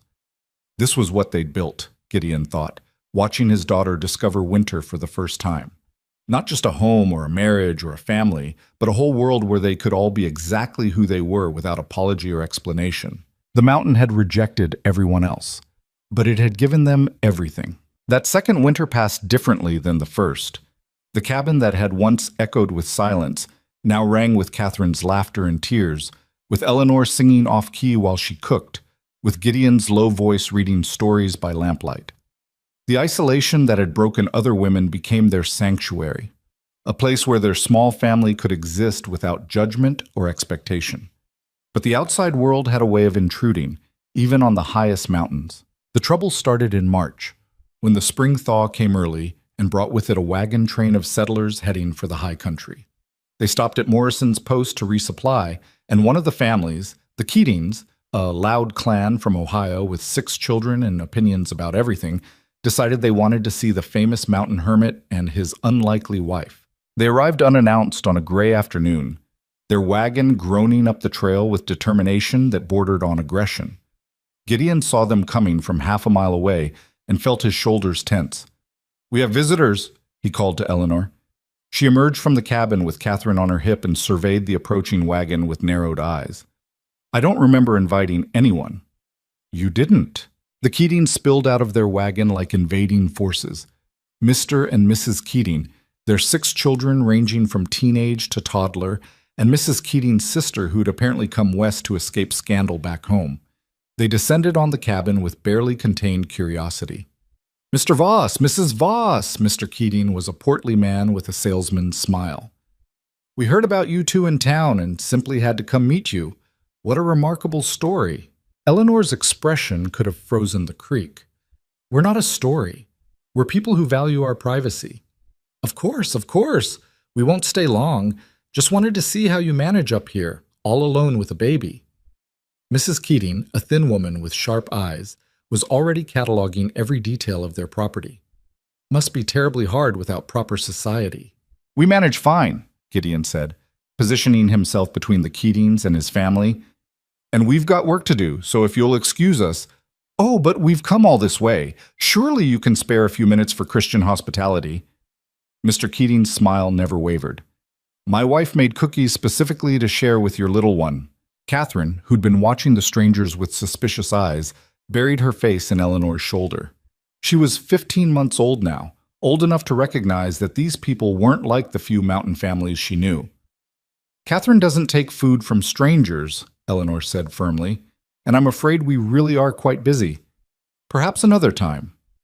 "Well," Mrs. Keating's smile turned brittle. "I suppose we shouldn't be surprised. We heard you were particular about visitors." "Particular is a polite word for it," Eleanor agreed. "Now, if you'll excuse us." But the Keatings weren't easily discouraged. Mrs. Keating's sister, a woman named Prudence, who looked like she'd been baptized in vinegar, spoke up for the first time. "We also heard your marriage was something of a scandal, that you came here desperate and unmarried and he took advantage." Gideon moved so fast that Prudence stumbled backward. He didn't touch her, didn't raise his voice, but his presence alone was enough to make grown men reconsider their choices. "You're leaving now," he said, his voice deadly calm. "You're getting in that wagon, and you're riding back down this mountain, and you're not coming back. Ever." "Now see here," Mr. Keating started. "I wasn't asking." Gideon looked at each of them in turn. "You came to my property uninvited. You insulted my wife. You're lucky I'm just asking you to leave." The Keatings scrambled back into their wagon with gratifying speed, Prudence muttering about savages and uncivilized behavior. As they rattled back down the trail, Mrs. Keating called back over her shoulder. "The whole territory will hear about this. Your rudeness, your hostility." "Good," Eleanor shouted after them. "Maybe then people will stop treating us like a traveling circus." They watched the wagon disappear, Catherine still clinging to Eleanor's neck. When they were finally alone again, Eleanor let out a long breath. "That's going to cause problems." "Let it." Gideon's jaw was still tight with anger. "I'm done pretending to be civilized for people who can't show us basic respect. They'll spread stories, make us out to be dangerous recluses." "Aren't we?" Gideon looked at her. "We live on a mountain, we avoid people, and we just ran off visitors at near gunpoint. If that's not reclusive, I don't know what is." Eleanor started to laugh, a surprised, genuine sound that made Catherine peek out from her shoulder. "You're right, we're exactly what they think we are. Why are we pretending otherwise?" "No idea. Habit, maybe." "Well, I'm done with it." Eleanor shifted Catherine to her other hip. "From now on, if people want to visit, they can send word first. And if we don't want visitors, we don't have to accept them. Our mountain, our rules." "Our mountain, our rules," Gideon repeated, liking the sound of it. But the Keatings proved as vindictive as they were unwelcome. Within a month, stories had spread throughout the territory about the hostile mountain couple who'd threatened innocent Christian travelers. The tales grew with each retelling. Gideon became a violent brute, Eleanor a harsh woman who'd abandoned civilization entirely. Their cabin a den of antisocial behavior. Morrison rode up in late April to warn them. Folks in town are talking. Some are saying maybe someone should check on your little girl, make sure she's being raised proper. Eleanor's face went white, then red with fury. Check on her? She's our daughter. They have no right. I know that. I'm just telling you what I'm hearing. Morrison looked uncomfortable. There's talk of bringing in territorial authorities, making sure the child's not being neglected or raised in dangerous conditions. Dangerous conditions? Gideon's voice was dangerously quiet. We've kept her safe, healthy, and happy. What more do they want? They want her raised in town, around other children, with proper schooling and church attendance. Morrison held up his hands. I'm not saying I agree. I'm saying this is what they're planning. After Morrison left, Gideon and Eleanor sat at their table in stunned silence. Catherine played on the floor with wooden blocks Gideon had carved, completely unaware that people wanted to take her away from the only home she'd ever known. They can't do that, Eleanor finally said. They can't just take her because we don't live the way they think we should. They can try. Gideon watched his daughter stack blocks with fierce concentration. Territory law is vague about parental rights. If they can convince a judge we're unfit, we're not unfit. We're just different. Different is unfit in their eyes. Eleanor stood abruptly, pacing the cabin like a caged animal. So what do we do? Move? Hide? Pretend to be people we're not so they'll leave us alone? No. Gideon's voice was firm. We fight. We prove they're wrong. How? We bring them up here. Show them Catherine's healthy and happy. Show them we're good parents, even if we're not conventional ones. Eleanor stopped pacing. You want to invite people up here? After we just ran off the Keatings? I want to invite the right people. The doctor. The territorial marshal, if we have to. Anyone with actual authority who can see the truth and shut down these rumors. Gideon looked at her. I won't let them take her, Eleanor. Whatever we have to do, we keep our daughter. The marshal arrived 3 weeks later, accompanied by Dr. Chen and a woman introduced as Mrs. Fletcher, the territorial child welfare advocate. They'd sent word ahead, which was the only reason Gideon didn't meet them at the property line with a rifle. Marshal John Bridger was a weathered man in his 50s, with the careful eyes of someone who'd seen enough of humanity to be skeptical of everything.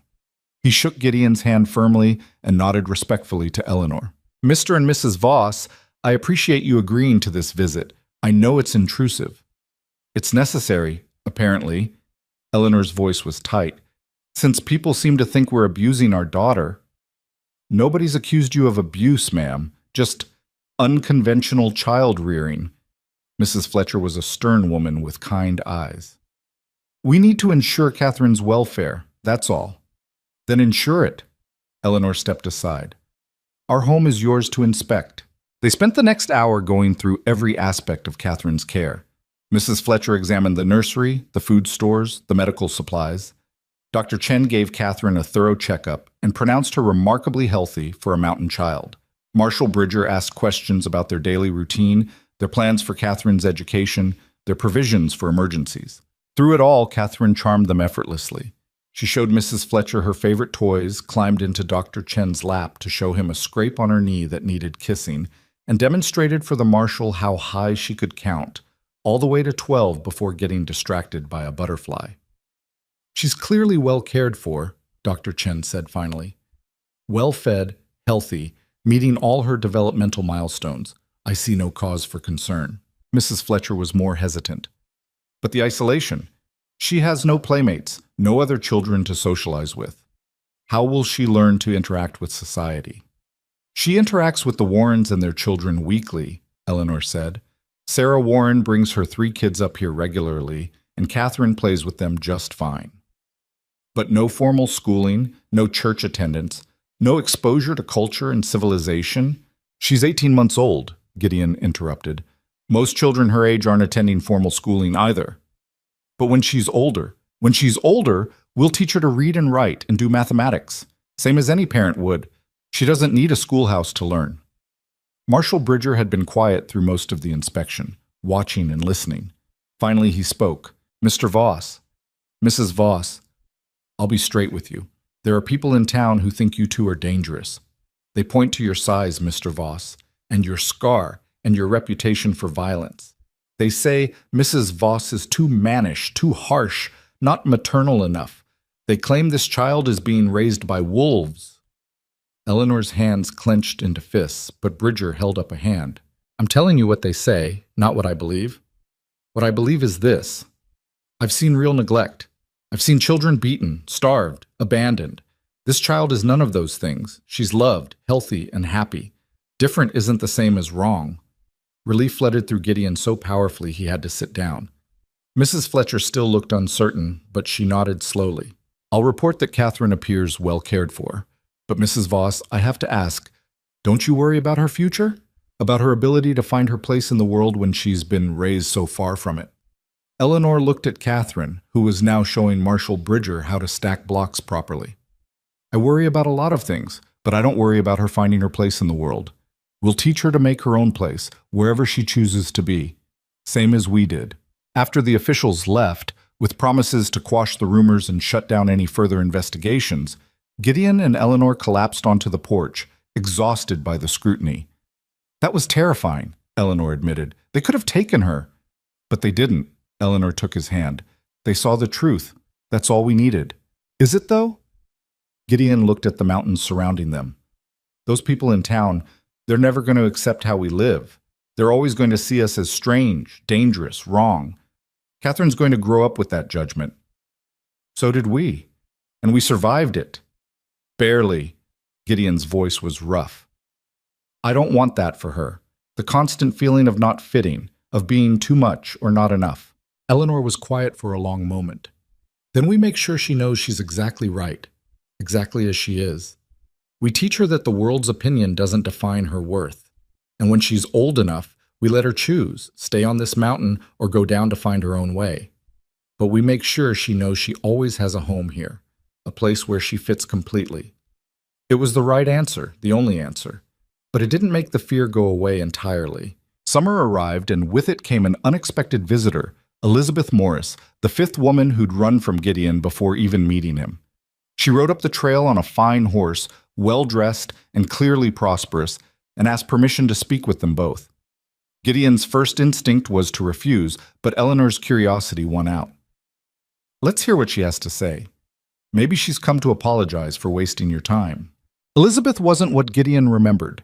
She'd filled out, looked healthier, carried herself with more confidence. She accepted their offer of coffee and sat on the porch, clearly uncomfortable but determined.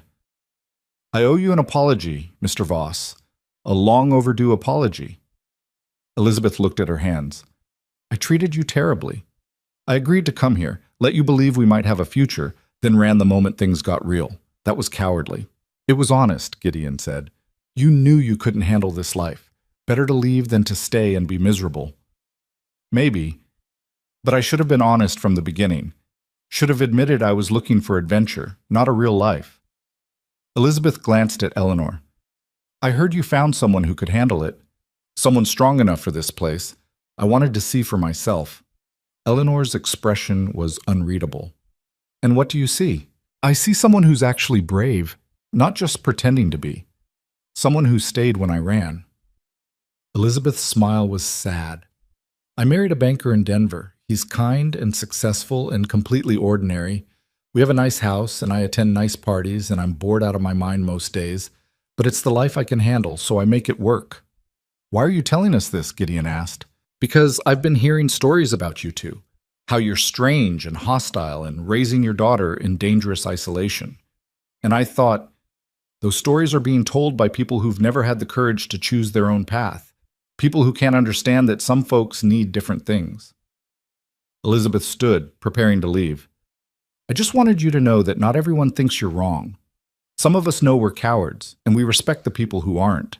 After she left, Eleanor turned to Gideon with raised eyebrows. Well, that was unexpected. She seemed different. She seemed honest, finally. Eleanor watched Elizabeth ride back down the trail. You think she's happy with her banker and her parties? I think she's as happy as she can be, living the life she's capable of living. Gideon pulled Eleanor close. Same as we are. We're more than happy. We're free. The word resonated. Free. That's what they'd built here. Freedom to be exactly who they were, without apology or modification. Freedom for Catherine to grow up without the crushing weight of other people's expectations. Freedom to define their own version of family and home and success. Fall came and Catherine turned 2, speaking in full sentences now and getting into everything with fearless determination.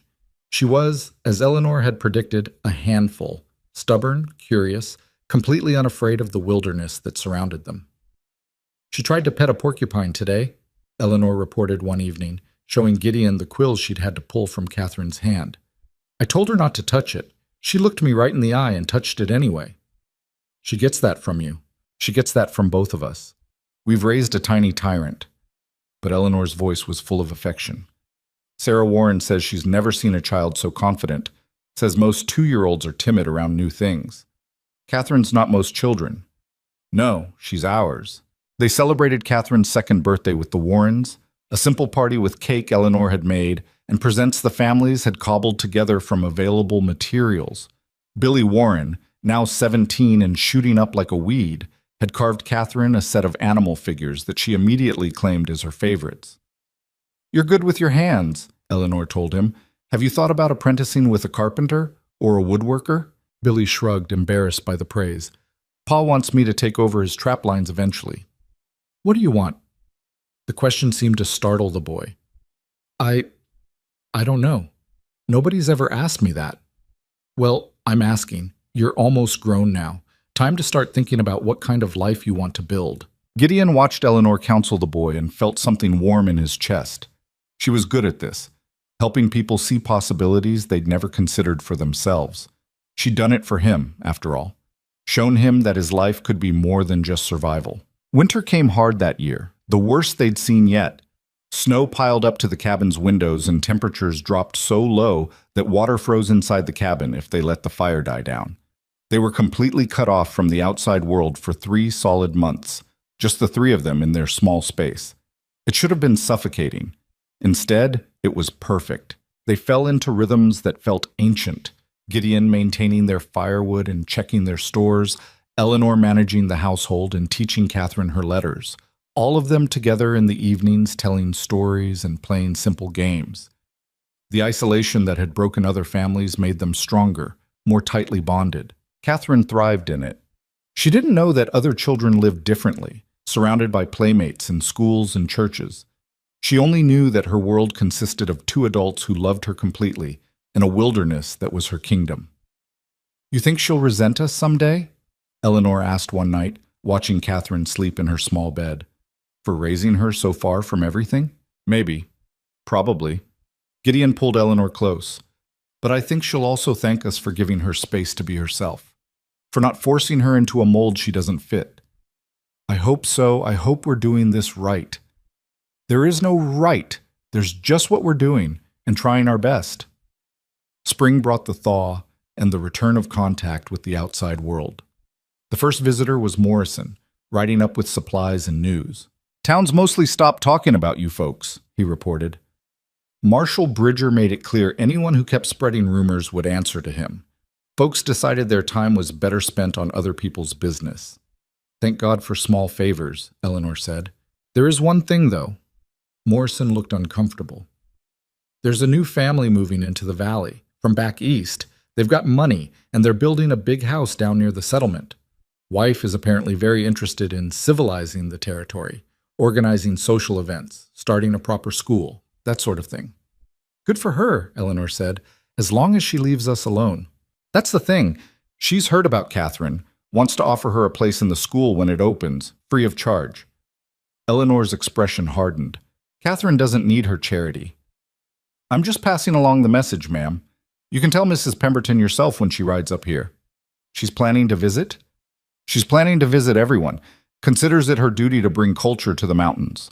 Morrison's tone suggested what he thought of that duty. Mrs. Pemberton arrived 2 weeks later, riding side saddle on an expensive mare and dressed like she was attending a society function. She was younger than Eleanor expected, maybe 30, and beautiful in a fragile porcelain way that seemed completely unsuited to frontier life. Mrs. Voss, I'm Lydia Pemberton. I've heard so much about you. Her voice was bright and cultured.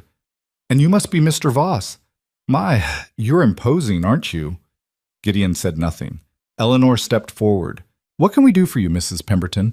Please call me Lydia. We're going to be neighbors after all. She dismounted gracefully and accepted Eleanor's offer of water.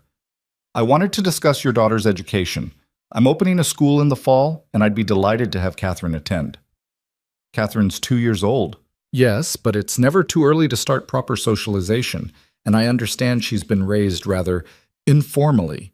The school would help her learn proper behavior, social graces, all the things a young lady needs. Eleanor's smile could have cut glass. Catherine is being raised just fine, thank you. She doesn't need your school. But Mrs. Voss, surely you want her to have opportunities, to learn from trained teachers, to make friends with other children, to prepare for life in civilized society. We're not raising her for civilized society, Gideon interrupted. We're raising her for whatever life she chooses. Lydia's perfect composure slipped slightly. But you can't mean to keep her up here forever. What about her future, her prospects? Her prospects are none of your concern, Eleanor said flatly. Thank you for the offer, but Catherine won't be attending your school. Now, if you'll excuse us, we have work to do. Lydia left with visible disappointment, but she returned a month later, this time bringing her husband, a banker named Richard, who seemed uncomfortable with the whole expedition. My wife is quite determined about this school, he explained apologetically. She thinks every child deserves education. Our daughter is educated, Eleanor said. We teach her ourselves.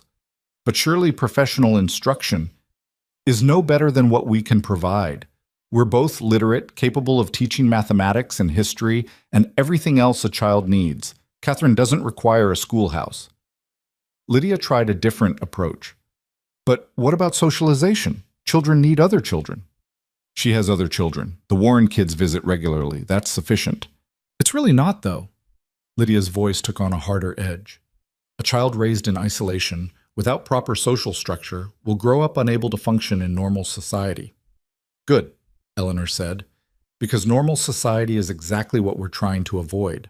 The Pembertons left frustrated, and Eleanor thought that was the end of it, but Lydia proved as persistent as she was misguided. She began writing letters, suggesting educational resources, offering books and materials for Catherine's instruction. When those were politely refused, she started spreading concern about the wild child being raised on the mountain. She's relentless, Eleanor complained to Sarah Warren during one of their visits. She cannot accept that we don't want what she's offering. She means well, Sarah said carefully, in her own way. Meaning well doesn't give her the right to interfere with our family. But the interference continued. Lydia organized a petition calling for mandatory education for all children in the territory. She gave speeches in town about the importance of civilized upbringing. She positioned herself as Catherine's advocate, the voice of a child who couldn't speak for herself. It came to a head in August when Lydia rode up with a territorial education officer and demanded to test Catherine's development. This is harassment, Eleanor said, blocking the cabin door. This is concern for a child's welfare, Lydia countered. If you have nothing to hide, you'll allow the assessment. Gideon stepped forward, his size making both visitors take an involuntary step back. You need to leave, now. We're not leaving until... Yes, you are. Marshal Bridger's voice cut through the confrontation. He'd ridden up behind the Pembertons, his face set in hard lines. Mrs. Pemberton, I warned you about this. The Voss family has been investigated and cleared. You have no legal standing to demand anything. But the child is fine, healthy, happy, and well cared for. Drop this crusade before I charge you with harassment. Lydia left finally, but her parting words lingered. You're condemning that child to a life of isolation and ignorance. When she grows up unable to function in the real world, it will be on your conscience. After everyone left, Eleanor sat on the porch steps with her head in her hands. Catherine was inside napping, unaware of the battle being fought over her future. Maybe she's right, Eleanor said quietly. Maybe we're being selfish, keeping her up here away from everything. We're being honest, raising her the only way we know how. Gideon sat beside her. The world wanted to make us smaller, quieter, more acceptable. We refused. We're giving Catherine the same choice. But what if she needs more than we can give her? What if she grows up and hates us for limiting her? Then we'll handle it when it happens. But we can't raise her based on what she might want someday. We raise her based on what we believe is right now. Eleanor looked at the mountains surrounding them, the wilderness that had become their refuge. I just want her to be happy. She is happy. Look at her, Eleanor. She's confident, curious, fearless. She knows she's loved completely. How many children can say that? It was true. Catherine was thriving in ways that had nothing to do with formal education or social graces. She was becoming exactly who she was meant to be, without the weight of expectation crushing her into an acceptable shape. Fall arrived and the Pemberton School opened to much fanfare. 8 children attended the first day, children from the settlement and the nearby homesteads. Lydia made a point of mentioning loudly and often that the Voss child had been invited, but the parents had refused. "Let her talk," Gideon said. "Words can't hurt us up here." But words had power, even at a distance. Stories spread about the strange mountain family, the wild child being raised without civilization's influence, the parents who'd rejected society's help. Some people viewed it with disgust, others with fascination. A few, the ones who'd never quite fit themselves, viewed it with quiet envy. Winter that year was mild, allowing for more contact with the outside world than usual. The Warrens visited frequently, and Catherine's friendship with their children deepened. She was different from them, more independent, more comfortable in the wilderness, but the differences didn't matter. They played together with easy acceptance, creating games that required neither social graces nor formal education. "Your girl's something special," Thomas Warren told Gideon one evening. "Billy says she can track animals better than kids twice her age. She pays attention, watches how things move, remembers patterns. It's more than that. She's got instincts, natural understanding of the mountain." Thomas paused. "Some folks in town say you're raising her wrong, but I see a child who knows herself, knows her place in the world. That's more than most kids ever get." The validation mattered more than Gideon wanted to admit. He'd spent so many years being told he was wrong, too much, unacceptable. The idea that he and Eleanor might be doing something right, might be giving Catherine something valuable, eased a fear he hadn't fully acknowledged. Spring brought Catherine's 3rd birthday and an unexpected gift. Elizabeth Morris, the woman who'd apologized the previous summer, sent a package containing a beautiful illustrated children's book with a note. "For Catherine, may she grow up knowing she can choose her own story." Eleanor read the book to Catherine that night, and their daughter listened with rapt attention, asking questions about the pictures and the words and what everything meant.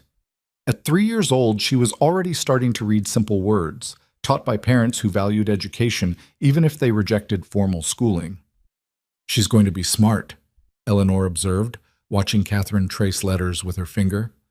"Smarter than both of us, probably. Then she'll have choices we never had. And she'll make them on her own terms, just like we taught her." Summer arrived and brought news that the Pembertons were leaving the territory. Richard's bank had collapsed, taking their fortune with it, and they were returning east to family money and the society they'd never really left. "Lydia Pemberton stopped by the post before they left," Morrison reported during a supply run. "Said to tell you she still thinks you're wrong, but she respects your commitment. Said she hopes your daughter proves her wrong." "She will," Eleanor said with certainty. "Not to prove anything to Lydia Pemberton, but because she's going to be exactly who she's meant to be." The years began to blur together in the way of happy times. Catherine grew from toddler to child, learning to read and write under Eleanor's patient instruction, learning to hunt and track and survive under Gideon's careful guidance. She was 5, then 6, then 7, and with each year she became more herself, confident, capable, comfortable in her own skin in a way her parents had spent decades learning. She was also lonely sometimes. The Warren children visited less frequently as they got older and took on more responsibilities. Catherine had no schoolmates, no constant companions beyond her parents. Eleanor watched her daughter play alone and worried. "We could move," she said to Gideon one night, "down closer to town. Give her more contact with other children." "Do you want to move?"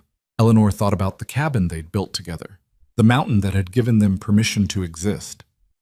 "No, but I'd do it for her." "Let's ask her first."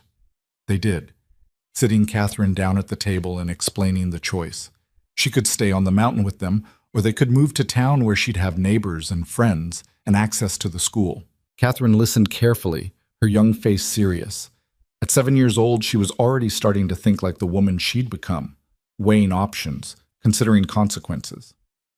If we move to town, she said slowly, will there be mountains there? You can see them from town, but we wouldn't live on them anymore. Will there be quiet? Less quiet. More people. More noise. Catherine thought about this. I like the quiet. I like the mountains. I like it here. She looked at both her parents. Is it okay if I don't want to move? Eleanor felt tears prick her eyes. It's more than okay. It's perfect. But what about friends? Don't you want other children to play with? Catherine shrugged. I have Billy and his siblings when they visit, and I have you and Papa. That's enough friends. She said it with such certainty, such complete lack of doubt, that Eleanor realized her daughter wasn't suffering from isolation. She was thriving in it, the same way her parents had, the same way some people just did when they found the space that fit them. 8 years after Eleanor had first climbed that mountain as a desperate woman with nowhere else to go, she stood on the porch of their cabin, expanded twice now to accommodate their growing family, and watched the sunset paint the peaks in shades of gold and orange. Catherine was in the garden, talking to herself as she worked, telling stories about the plants and the insects, and whatever was happening in her vivid imagination. Gideon was repairing fence line, his movement still strong despite the gray that now dominated his beard. This was what they'd built, not just a home or a family, but a whole world where being different wasn't a flaw that needed correcting. A place where too loud, too strong, too stubborn, too much all became exactly right. The town still talked about them sometimes. The strange mountain family who'd rejected civilization. The child being raised wild. The marriage that shouldn't have worked but somehow did. Let them talk. Let them speculate and judge and disapprove. Up here, 8 miles from their opinions and expectations, none of it mattered. Eleanor thought about the letters she'd written to Gideon all those years ago. The blunt honesty that had started everything. I'm not a beautiful woman. I'm not graceful or charming or any of the things men typically want. I'm tall and built strong from years of physical work. I have a loud voice and opinions I don't apologize for. She'd written those words as confessions, admitting flaws she'd been told made her unmarriageable. But they weren't flaws. They were just facts about who she was. And Gideon had read them and seen not a broken woman, but a person exactly like himself. Too much for the world below, exactly right for the world they could build together. Gideon joined her on the porch, his work finished for the day. They stood together watching their daughter work in the garden, watching the sun set on another day in their improbable life. You ever regret it? Eleanor asked. Marrying me? Staying here? Building this life? Never. Not once. Gideon took her hand. You? Never. And it was true. There had been hard moments, times when the isolation pressed too close, when worry about Catherine kept her awake, when the weight of the world's judgment felt heavier than she wanted to admit. But regret? Never. Because this life, strange and isolated and completely unconventional as it was, belonged to them in a way that nothing in civilization ever could. They'd built it with their own hands, filled it with their own choices, shaped it to fit exactly who they were. Catherine came running up from the garden, dirt-smeared and grinning. Mama, the tomatoes are finally ripe. Can we make that sauce you taught me? Tomorrow, Eleanor promised. Tonight, we're having what Papa caught this morning. Trout again? Catherine wrinkled her nose but didn't really complain.